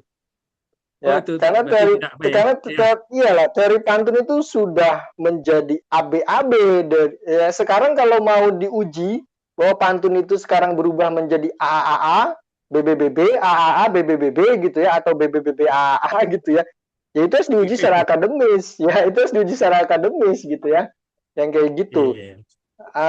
Atau mungkin bisa merujuk kepada yang namanya gurindam, ya kan? Gurindam itu kan mungkin bisa merujuk ke situ pendekatannya, bukan ke pantun, tapi merujuknya ke gurindam dan ke syair gitu ya. Tapi kalau pantun ya sudah ABAB, nggak bisa diubah itu. Kecuali nanti dari ahli-ahli bahasa itu menemukan pantun baru yang berkembang gitu dan disepakati, nah itu mungkin bisa jadi. Tapi itu sudah tidak bisa diubah ABAB itu ya. Gitu. Nah, ini contoh di obrolan nih di chat nih ya, ada pantun apa Bu Sundari nih. Menatap langit berhias bintang, sambil menunggu pergantian malam, tak ada yang mampu menghadang rasa cinta yang merindu mendendam. Nah, ini kalau kita tadi sepakat dengan suku kata tadi yang di belakangnya, ini bakal bisa tidak terpilih nih. Karena belakangnya kan bintang, di larik pertama itu, di sampiran pertama itu kan bintang, lalu diisi itu menghadang, kan nggak ketemu. Kalau kita pisahkan bin dan tang dengan menghadang, kan nggak ketemu. Tang dengan dang itu nggak ketemu. Nah, ini masih banyak yang kayak begini nih, gitu maksud saya. Terus malam kan bertemu dengan mendendam, kan nggak ketemu juga. Malam dengan mendendam, kan lam dengan dam kan nggak ketemu nih. Nah, jadi ini masih Indonesia nih kayak begini, masih banyak yang seperti ini gitu ya. Tapi secara bunyi, persamaan bunyi kedengarannya nggak jadi masalah dan ini menjadi pantun gitu ya. Nah, makanya ini kesepakatan ini yang tadi saya bilang, kesepakatan ini maunya kayak gimana biar nanti kan saya kurasinya enak nih. Atau boleh kedua-duanya. Ya, kekhawatiran nih teman-teman ada yang menyimak, ada yang tidak gitu. Kekhawatirannya kan gitu ya. Ada yang menyimak dengan suku kata yang baik, ada yang tidak menyimak obrolan kita atau diskusi ini gitu, yang pada akhirnya dia masih menggunakan pola yang seperti itu tadi, kayak bintang dengan menghadang gitu kan nggak ketemu. Nah ini ke Pak Joko mungkin gimana Pak Joko nih, kita ngambilnya kayak gimana nih gitu ya, biar enak nih, biar semuanya jadinya nyaman semua gitu peserta ini. Nanti kan pasti yang menulis itu kan nggak banyak gitu, nanti yang ngirim karya kan banyak nih, Pak Joko dengan Mas Indra nih, biar kita nyaman nantinya. Ya kalau menurut saya sih mungkin kalau untuk pemenang nanti yang masuk berarti yang suku kata gitu. Tapi kalau untuk dibukukan mungkin bunyinya sama ya masih bisa ditolerir. Tapi Oh semoga sih gitu. semuanya bisa suku kata semua ya, karena memang memang ini dari 400-an ini hanya 100 yang ikut lah, nanti belum tentu ikut semua lewat YouTube. Ya masih ada toleransi sedikit. Tapi kalau untuk nanti bisa jadi pemenang itu memang harus yang suku kata gitu. Itu menurut saya seperti itu sih, Mas ya. Oke, Iya. berarti lebih menarik nih. Berarti teman-teman kalau ingin menang gitu ya, teman-teman kalau ingin menang, berarti harus bermain diksi tadi ya, bermain diksi suku kata tadi yang di belakang. Artinya memang benar-benar pantun yang sudah teruji gitu ya, yang jadi pemenang itu pantun sudah teruji. Kalau yang dibukukan sebagai pantun-pantun yang bentuknya apresiasi lah bagi peserta gitu, untuk masuk ke dalam ranah pembukuannya sebagai teknik apresiasi aja. Tapi untuk yang menang ini harus benar-benar yang teruji. Gitu ya, berarti sepakat nih ya. Nanti bahwa yang Baik, Kang. menang ini Saya setuju, Kang. Ya, ya sepakat dengan apa suku kata nih. Tantangan tersendiri juga bagi kita. Iya Ya, terima betul. kasih, Kang. Ya, Ya, sama-sama, Assalamualaikum sama-sama. warahmatullahi wabarakatuh. Wabarakatuh. Ya memang kita memang harus keluar dari zona nyaman gitu ya, memang harus benar-benar berpikir pantunnya menarik gitu ya, bagus, dan permainan katanya juga bagus gitu untuk masuk ke ranah-ranah yang lebih baik lagi nanti karyanya. Oke, menarik, asik nih obrolannya. Iya. Ini semoga teman-teman bisa ya semuanya sampai suku kata ya. Karena kemarin kan belajar dari Festival Pantun ASEAN, kok yang menang dari Malaysia, dari Singapura lah. Ternyata sudah ketemu jawabannya ya. Indonesia kebanyakan tidak memakai suku kata, tapi bunyi ya belakangnya. Nah ini menjadi penyemangat ya teman-teman, supaya nanti kalau ada festival pantun tingkat internasional lagi, ini bisa Indonesia bisa bisa ada yang menang gitu ya. Oke ya. Ini ada yang minta dinilai nih Mas Nana, ini dari Kisastro, dan juga tadi Kisastro ya. ada pertanyaan juga dari Bu Hasna ini yang di atas itu, yang go. Inti akhirannya go, sambutan akhirnya go, apakah boleh? Nah, ini tolong dijawab Mas Nana. Antareja, penjaga kawasan darat. Wah ini Kisastro nih senang pewayangan nih ya.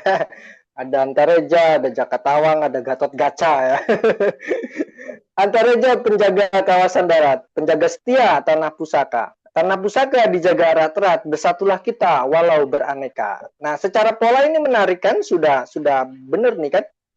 Darat ketemu dengan erat kan, berarti rat dan rat gitu ya. Pusaka bertemu dengan beraneka kan, K dengan K. Nah, ini dulu yang nilai untuk pertama kali gitu ya, nanti lolos nih gitu. Nah baru nanti diadukan untuk menang atau tidaknya kan dengan yang lain gitu. Ini dulu yang dilihat sama saya yang pertama kali, ini dulu ya, permainan suku katanya dulu. Nah ini benar seperti ini maksud saya ya, jadi benar-benar diolah kata di belakang itu gitu kan. Dan pada akhirnya kan satu bait ini pada akhirnya menjadi satu kesatuan utuh gitu antara sampiran dengan isi ya. Sampiran itu kan dia membawa muatan lokal, membawa dunia pewayangan tadi kan gitu ya. Lalu isinya berbicara tentang negara atau bicara tentang tanah pusaka, itu bisa bicara negara, bisa bicara tentang tanah adat, bisa bicara tentang banyak hal gitu ya, yang pada akhirnya menjadi pantun nasihat bahwa kita harus bersatu meskipun kita beragam kan gitu. Nah, Ini kan menjadi keterikatan antara sampiran dengan isi. Pada akhirnya akan ke sana gitu. Pada akhirnya akan ke sana. Teman-teman nanti menulis pantunnya pada akhirnya akan ke sana. Lalu di yang mana tadi? Ini Johan juga belum nih Mas. Johan F. Di atasnya Ki Sastro. Iya, sebentar. Iya. Di atasnya Ki Sastro ya. Iya. Air beriak tanda dalam, air tenang menghanyutkan. Izinkan saya mengucapkan salam. Untuk Bapak Ijum tetap lanjutkan. Nah, oke, ini pola ya, benar ya. Pola lam dengan lam tadi ya, dalam dan salam kan benar polanya. Hanyutkan dengan lanjutkan kan polanya benar ya. Tapi kalau isi ya tidak sama dengan tema kebangkitan gitu ya. Ini kan sebatas pantun untuk penyemangat aja di acara di Zoom meeting ini kan gitu. Ya gitu, kira-kira gitu ya. Kira-kira pola kepenulisan gitu. Kita bermain dengan suku kata tadi gitu biar benar-benar menjadi pantun-pantun yang murni gitu ya, yang murni dengan permainan kata yang kita maknai gitu ya. Pada akhirnya akan ke sana.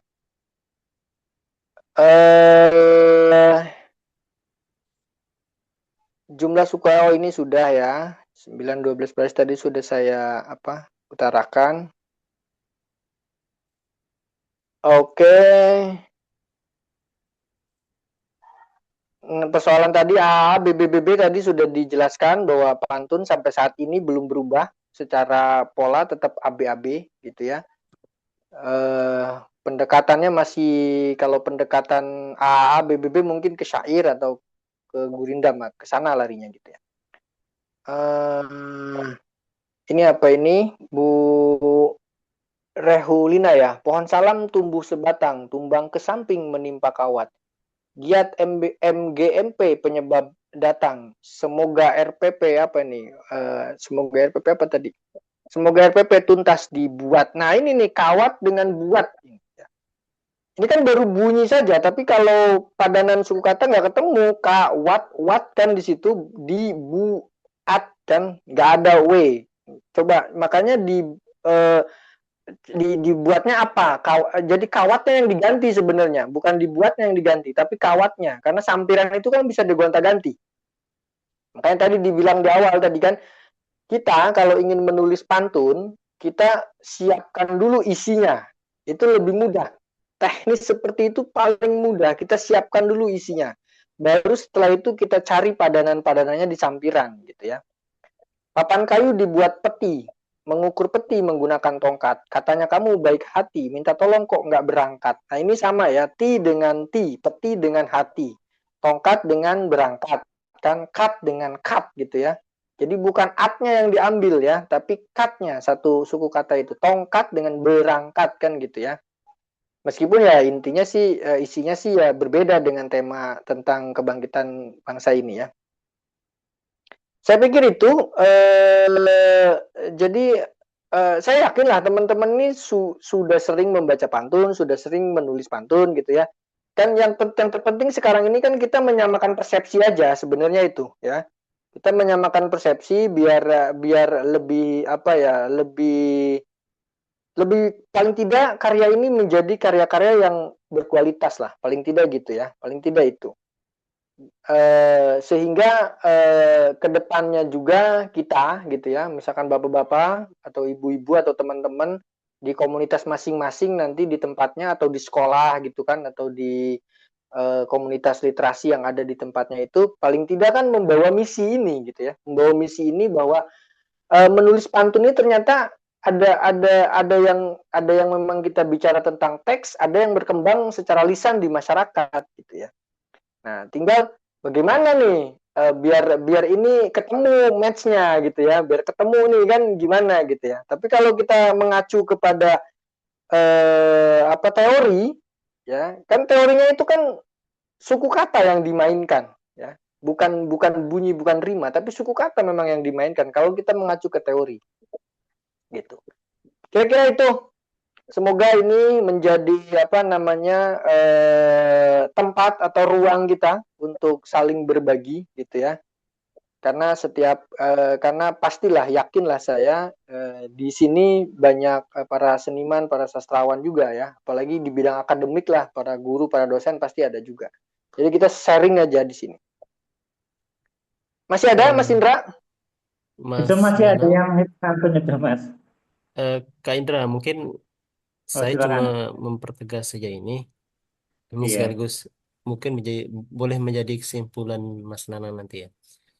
Yang pertama ini nanti dipertegas lagi mungkin kebangkitan yang universal itu yang masuk ke bagian itu apa-apa saja supaya kawan-kawan nanti ini jelas. Itu yang pertama. Yang terus kedua, boleh nggak nanti dalam pantun itu isinya bersifat kritikan, artinya bernilai negatif gitu ya. Nah, itu mungkin boleh disampaikan juga begitu supaya tidak bingung nanti itu. Apakah isinya positif saja gitu dan boleh nggak nanti ada yang negatif isinya bersifat kritikan gitu. Karena kebangkitan universal kan luas begitu. Mungkin itu saja tambahan saya. Iya, terima kasih.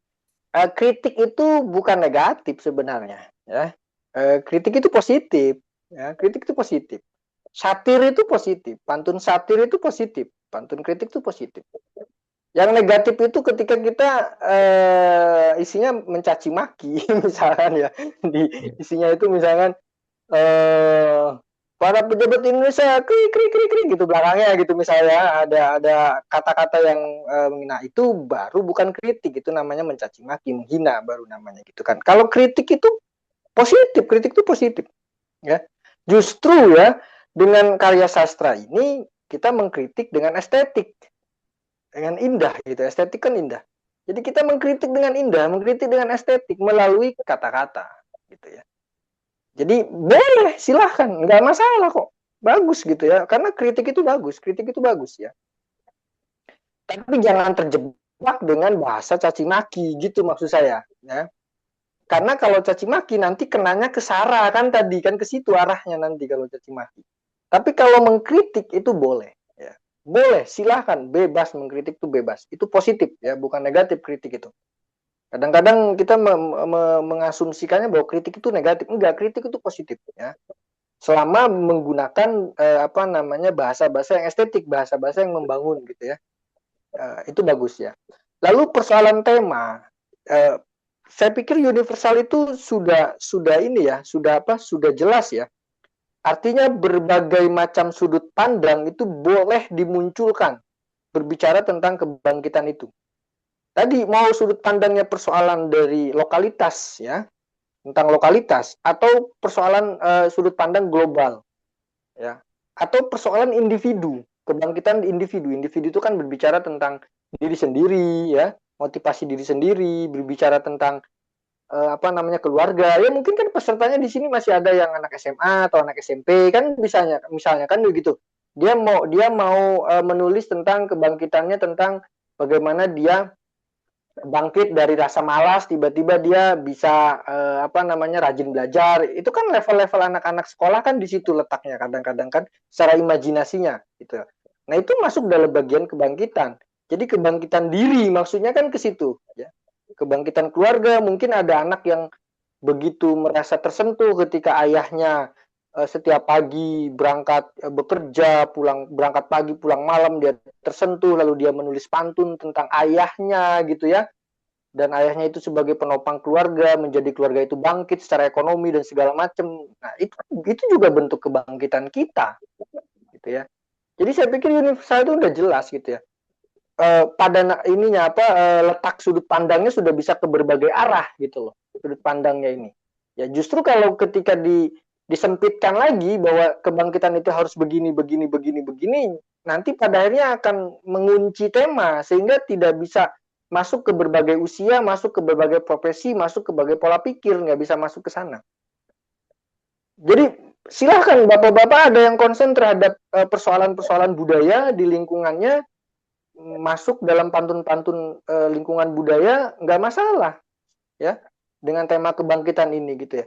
Ada ibu-ibu yang konsen terhadap persoalan harga-harga sayuran di pasar, apalagi sekarang lagi musimnya perang gitu kan di Timur Tengah, sehingga berpengaruh kepada dolar dan segala macam, sehingga di dapurnya harus mengecangkan ikat pinggang gitu kan, dan harus bangkit dari hal-hal yang seperti ini gitu kan. Nah itu kan juga bentuk dari kebangkitan kita.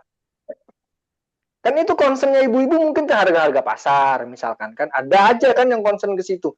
Bagaimana harga cabai naik, bawang naik, segala macam naik, jadikanlah pantun gitu ya misalkan ya.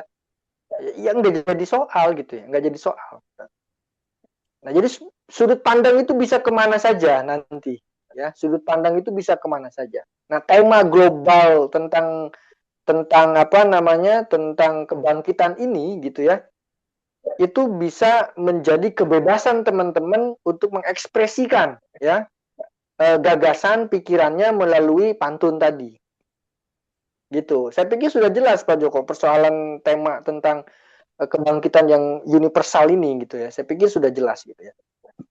Cuman mungkin skupnya saja yang harus kita, wilayahnya saja mungkin yang harus kita batasi. Jadi wilayah bicara kebangkitannya, bicara wilayah kebangkitan dunia apa hanya sebatas skup di Indonesia saja kan begitu. Saya pikir itu wilayahnya ya kemungkinan wilayah hanya di Indonesia saja. Nah kalau wilayah Indonesia kan itu jadinya khusus Indonesia saja kebangkitannya. Tadi sudut pandangnya bisa kemana-mana kan. Bisa persoalan budaya, bisa persoalan muatan lokal yang lain gitu ya, bisa persoalan pariwisata di Indonesia, bisa persoalan pendidikan, bisa persoalan ekonomi di Indonesia, bisa persoalan tentang kenakalan remaja, bisa persoalan tentang banyak itu. Yang penting Indonesia, sekupnya. Jangan bicara tentang Palestina, jangan bicara tentang Gaza, jangan bicara tentang Amerika, jangan bicara tentang apa namanya Iran, jangan bicara lagi tentang apa gitu ya. Jangan. Atau bicara tentang yang di Papua sekarang yang lagi ramai tentang film Pesta Babi. Ini kan proses kebangkitan juga kan, yang ada di wilayah kita di Indonesia. Mungkin teman-teman ada yang concern terhadap isu-isu itu lalu dijadikan pantun gitu, ya itu juga nggak masalah gitu kan.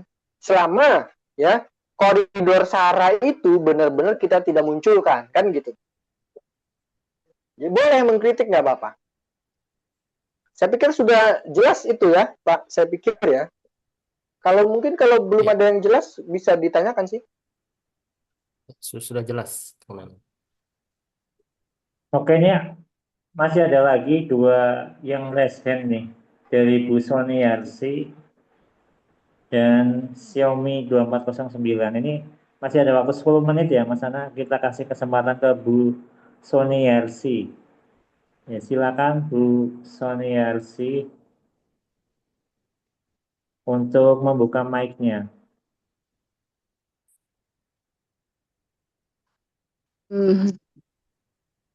Bismillahirrahmanirrahim. Assalamualaikum warahmatullahi wabarakatuh. Selamat malam untuk semuanya. Mas Indra, Kang Nana, semuanya Bapak Ibu peserta ini kegiatan Zoom. Di sini kami sedikit ingin menanyakan yang bakunya. Tadi Pak Isnadi udah nyampaikan ya, bukan Mas Joko ya. Mas Joko Valentino, kalau temanya tadi padahal Kang Nana udah nyampaikan universal, jadi tentang kebangkitan. Jadi saya pun ingin menanyakan juga persyaratan bakunya. Kenapa? Karena dari Rima tadi mungkin Kang Nana udah menjelaskan suku kata akhir saja. Karena apa? Suku kata yang sama itu kan rima. Rima itu ada di awal, di tengah, di akhir. Ada rima kembar, rima ya berangkai dan sebagainya ya. Sepertinya ya banyak lah seperti pantun-pantun yang lama, misalnya dari mana datangnya cinta kalau bukan dari mata, dari mana datangnya ini, kayak gitu kan. Nah itu kan rima awal. Jadi tadi udah disebut ya rima akhirnya berdasarkan suku kata. Jadi yang ingin saya kan tanyakan sama Kang Nana, kebakuan atau Mas Indra, kebakuan dari persyaratan buat pantun itu pertama dari suku katanya yang rima yang sama, berarti rima itu pada suku kata akhir saja. Tengah awal itu enggak diperhitungkan, itu yang pertama. Yang kedua yang ingin saya tanyakan, tiap pantun itu tiap lari itu kan terdiri dari 4 kata, apakah boleh? Lalu dia kan kalau 24 kata itu kan terdiri 8 sampai 12. 8 suku. Oh, bisa. Ya kalau hitung-hitungan kita berkarya, namanya pantun kan seni, boleh-boleh aja lebih gitu. Tapi kalau hitungan penilaian, apakah boleh seperti itu termasuk itu ketentuan baku atau tidak, Kang Nana atau Mas Indra? Dari jumlah kata dalam tiap larik dan jumlah suku kata dalam tiap larik itu. Itu aja. Ya, Apa terima kasih dibakukan? terima kasih Bu Saniarsi ya. Tadi oke udah clear ya. Yang pertama udah clear lah. Yang diambil kan rima akhir aja melalui suku kata. Itu udah clear kan yang itu. Yang kedua juga sudah clear sebenarnya. Tadi kan suku katanya 8 sampai 12, cuman ya boleh lah sampai 15 suku kata gitu ya. Tapi kalau sekiranya sampai lebih dari 15 sampai 20 suku kata kayaknya juga nggak enak juga dibacainnya gitu ya. Jadi cukup lah maksimal 15 suku kata lah. Maksimal itulah, itu udah maksimal banget deh gitu ya. Gitu. Kalau bisa ya jangan sampai di bawah 8 suku kata gitu ya. Jadi 8 sampai 15 suku kata itu maksimal. Paling tidak itu menjadi aturan baku di kelas ini gitu maksud saya ya. Bukan berarti nanti ketika menulis pantun di karya-karya bebas gitu terikat dengan aturan ini, enggak juga gitu. Ini kan di kelas ini saja gitu ya, biar kita menemukan titik proporsional penilaiannya gitu. Saya kira itu Bu. Iya, berarti dari pola rima juga ya, Kang ya.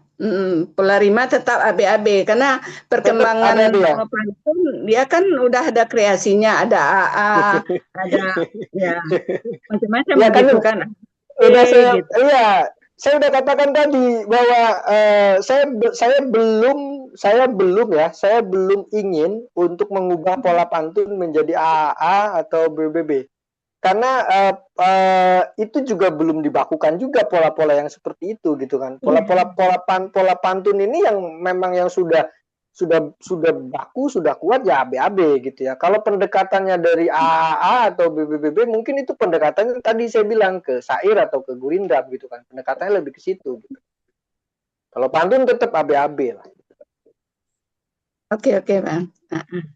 Makasih Kak Nana penjelasannya, Mas Indra, Pak Joko semuanya. Oke, sama-sama Bu Soniarsi. Ini satu lagi nih Mas Nana. Ini dari namanya Xiaomi ya, nggak tahu siapa ya. Xiaomi, silakan buka mic-nya. Xiaomi 2409. Oke, silakan. Assalamualaikum warahmatullahi wabarakatuh. Waalaikumsalam. Ya, saya dari Lembatan Nusa Tenggara Timur, Mas. Oh iya. Sastrawan. Ya, jadi ingin ngobrol sedikit terkait dengan diksi-diksi yang kita gunakan dalam proses membuat pantun itu sendiri. Jadi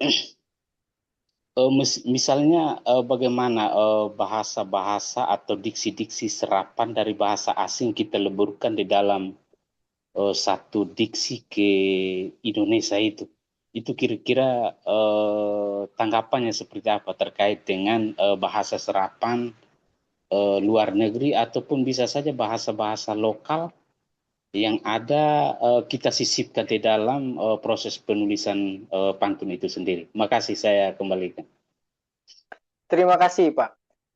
Kalau kita bicara bahasa serapan, bahasa Indonesia itu juga kan terbentuknya bahasa Indonesia itu kan mengambil dari berbagai macam bahasa, termasuk dari bahasa lokal maupun bahasa asing gitu ya, maupun bahasa Arab maupun bahasa Barat, bahasa dari Eropa gitu ya, maupun dari bahasa Timur Tengah gitu ya.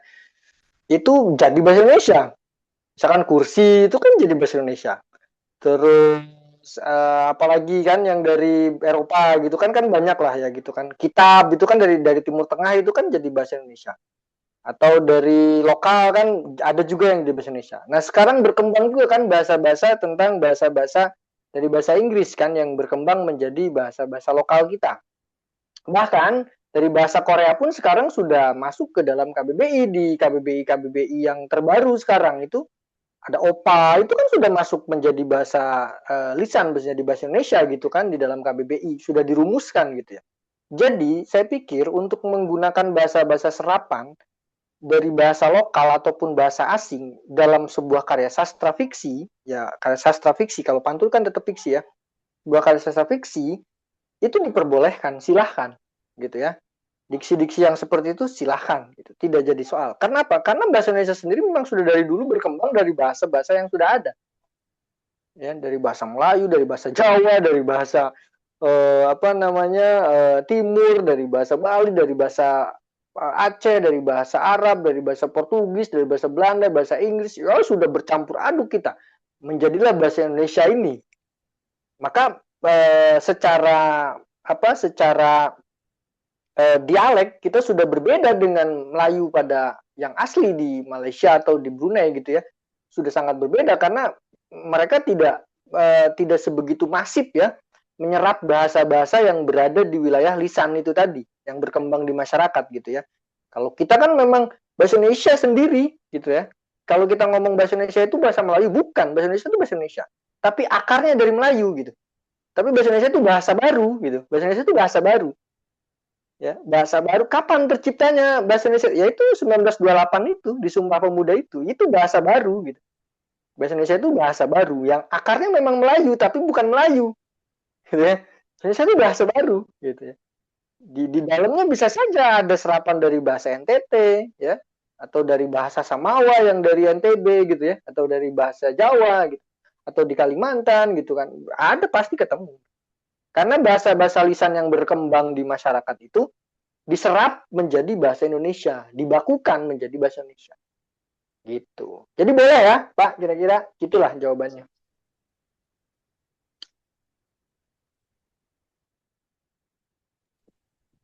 Oke nih, teman-teman yang mau bertanya mungkin bisa di lain waktu ya, karena ini waktunya sudah pukul 21.28 dan ini sudah banyak yang pamit juga karena di Indonesia Timur, di Indonesia Tengah ini sudah sangat larut ya, apalagi di Indonesia Timur ini sudah setengah 12 malam. Dan ini juga ada dari peserta dari Malaysia juga Mas Nana, jadi mungkin nanti kebangkitannya universal ya Mas ya, karena dari Malaysia mungkin bisa nulis pantun tentang kebangkitan yang universal gitu. Jadi ini memang kebangkitannya tidak dikunci secara sempit, tapi nanti bisa teman-teman bisa mengembangkan sendiri ya. Yang penting kebangkitan temanya. Oke, sebelum ditutup silakan Mas Nana, barangkali ada yang ingin disampaikan sebagai closing statement. Saya pikir closing statement saya sederhana lah. Mari kita sama-sama ya memperbaiki karya-karya sastra kita meskipun sudah baik sebelumnya gitu ya, tapi memperbaiki di era yang sekarang gitu, maksudnya memperbaiki karya-karya sastra kita ini lebih lebih mengedepankan tradisi-tradisi lokal kita yang ada di setiap wilayah masing-masing gitu ya. Saya sih berharap gitu, bahwa tradisi-tradisi lokal di Indonesia ini terus dikembangkan oleh generasi-generasi sekarang ini dari tahun ke tahun, dari zaman ke zaman gitu ya. Mimpi saya seperti itu ya. Jadi karya-karya sastra yang hadir, yang lahir dari generasi-generasi yang sekarang gitu ya, itu memang tidak lepas dari akar-akar kita sebagai bangsa Indonesia yang tadi heterogen tadi ya, beraneka ragam tadi gitu. Saya pikir itu closing statement kita, dan kita menjadi bagian ya, menjadi pelaku sejarah, karena kita kan usia juga sudah bukan muda, menjadi pelaku sejarah untuk menghasilkan karya-karya sastra yang tadi ya, kembali ke akar-akar tradisi kita gitu ya, di era-era yang sekarang gitu ya. Tapi bukan berarti kuno, bukan, tapi bagaimana kita mengkolaborasikan gitu ya tradisi-tradisi lokal kita dengan kemajuan zaman ini gitu, sehingga menjadi karya-karya yang benar-benar natural Indonesia, tidak mengadopsi kepada pemikiran-pemikiran Eropa, pemikiran-pemikiran Barat gitu ya, pemikiran-pemikiran Timur Tengah gitu, tapi benar-benar natural kita sendiri yang punya gitu. Kira-kira itu sih Mas Indra. Oke, mantap sekali ya Mas Nana. Terima kasih atas materinya. Ini teman-teman juga sepertinya masih ingin belajar ya, tapi nanti karena keterbatasan waktu ini kita bisa belajar lagi di kelas-kelas berikutnya. Nah, ini teman-teman yang ingin ngajakin temannya masih boleh ya, karena ini nanti akan kita share rekaman videonya, materi PowerPoint-nya, dan juga nanti ada ketentuan menulis dan pendaftarannya ini akan kami share kembali. Jadi teman-teman yang tidak mengikuti Zoom boleh diajak ya, boleh diajak supaya nanti kita tambah banyak pesertanya karena nanti insya Allah akan diluncurkan di Tokyo tanggal 6 Juli tahun 2026. Jadi ini teman-teman bangga ya nanti kita bawa karya kita ke sana jadi lebih dikenal banyak orang. Oke, terima kasih Mas Hana, terima kasih Mas Joko Valentino dan semua yang sudah hadir. Oh ya, kita foto dulu ya. Hampir lupa ini, kita belum buat kenang-kenangan untuk acara kelas malam hari ini. Acara yang dibuat oleh Agensi Publishing Malawi. Oke, silakan teman-teman bisa buka kameranya ya. Kita buat kenang-kenangan. Oke, ini ada 4 slide. Ada 4 slide, silakan yang bersedia membuka kameranya, kita foto bareng. Oke, slide pertama, 1, 2, 3. Baik, selanjutnya slide kedua, ini masih banyak yang buka kamera. 1, 2, 3. Oke, lanjut lagi slide ketiga, ini sudah pada tutup kamera, nggak apa-apa. Lanjut lagi, slide keempat. Oke, alhamdulillah ini sudah difoto semua. Insya Allah nanti akan kami share dan juga untuk video rekaman akan kami share di grup. Kemudian materi dari Mas Nana juga akan kami share di grup ya. Jangan khawatir teman-teman. Kalau yang tadi tidak mengikuti secara lengkap bisa mengikuti rekamannya lewat YouTube. Baik, karena waktu sudah 21.33 kita tutup acara malam hari ini. Kami dari Si Publishing memohon maaf apabila banyak kekurangan, banyak kesalahan dalam kelas malam hari ini. Kita akhiri, terima kasih. Wassalamualaikum warahmatullahi wabarakatuh. Waalaikumsalam warahmatullahi wabarakatuh. Waalaikumsalam. Mas Indra, teman-teman, saya pamit ya semuanya ya. Terima kasih ya. Yuk, terima kasih. Terima kasih. Ya. Assalamualaikum. Waalaikumsalam. Ini teman-teman saya tutup ruang Zoom meetingnya. Hitungan dari 5, 4,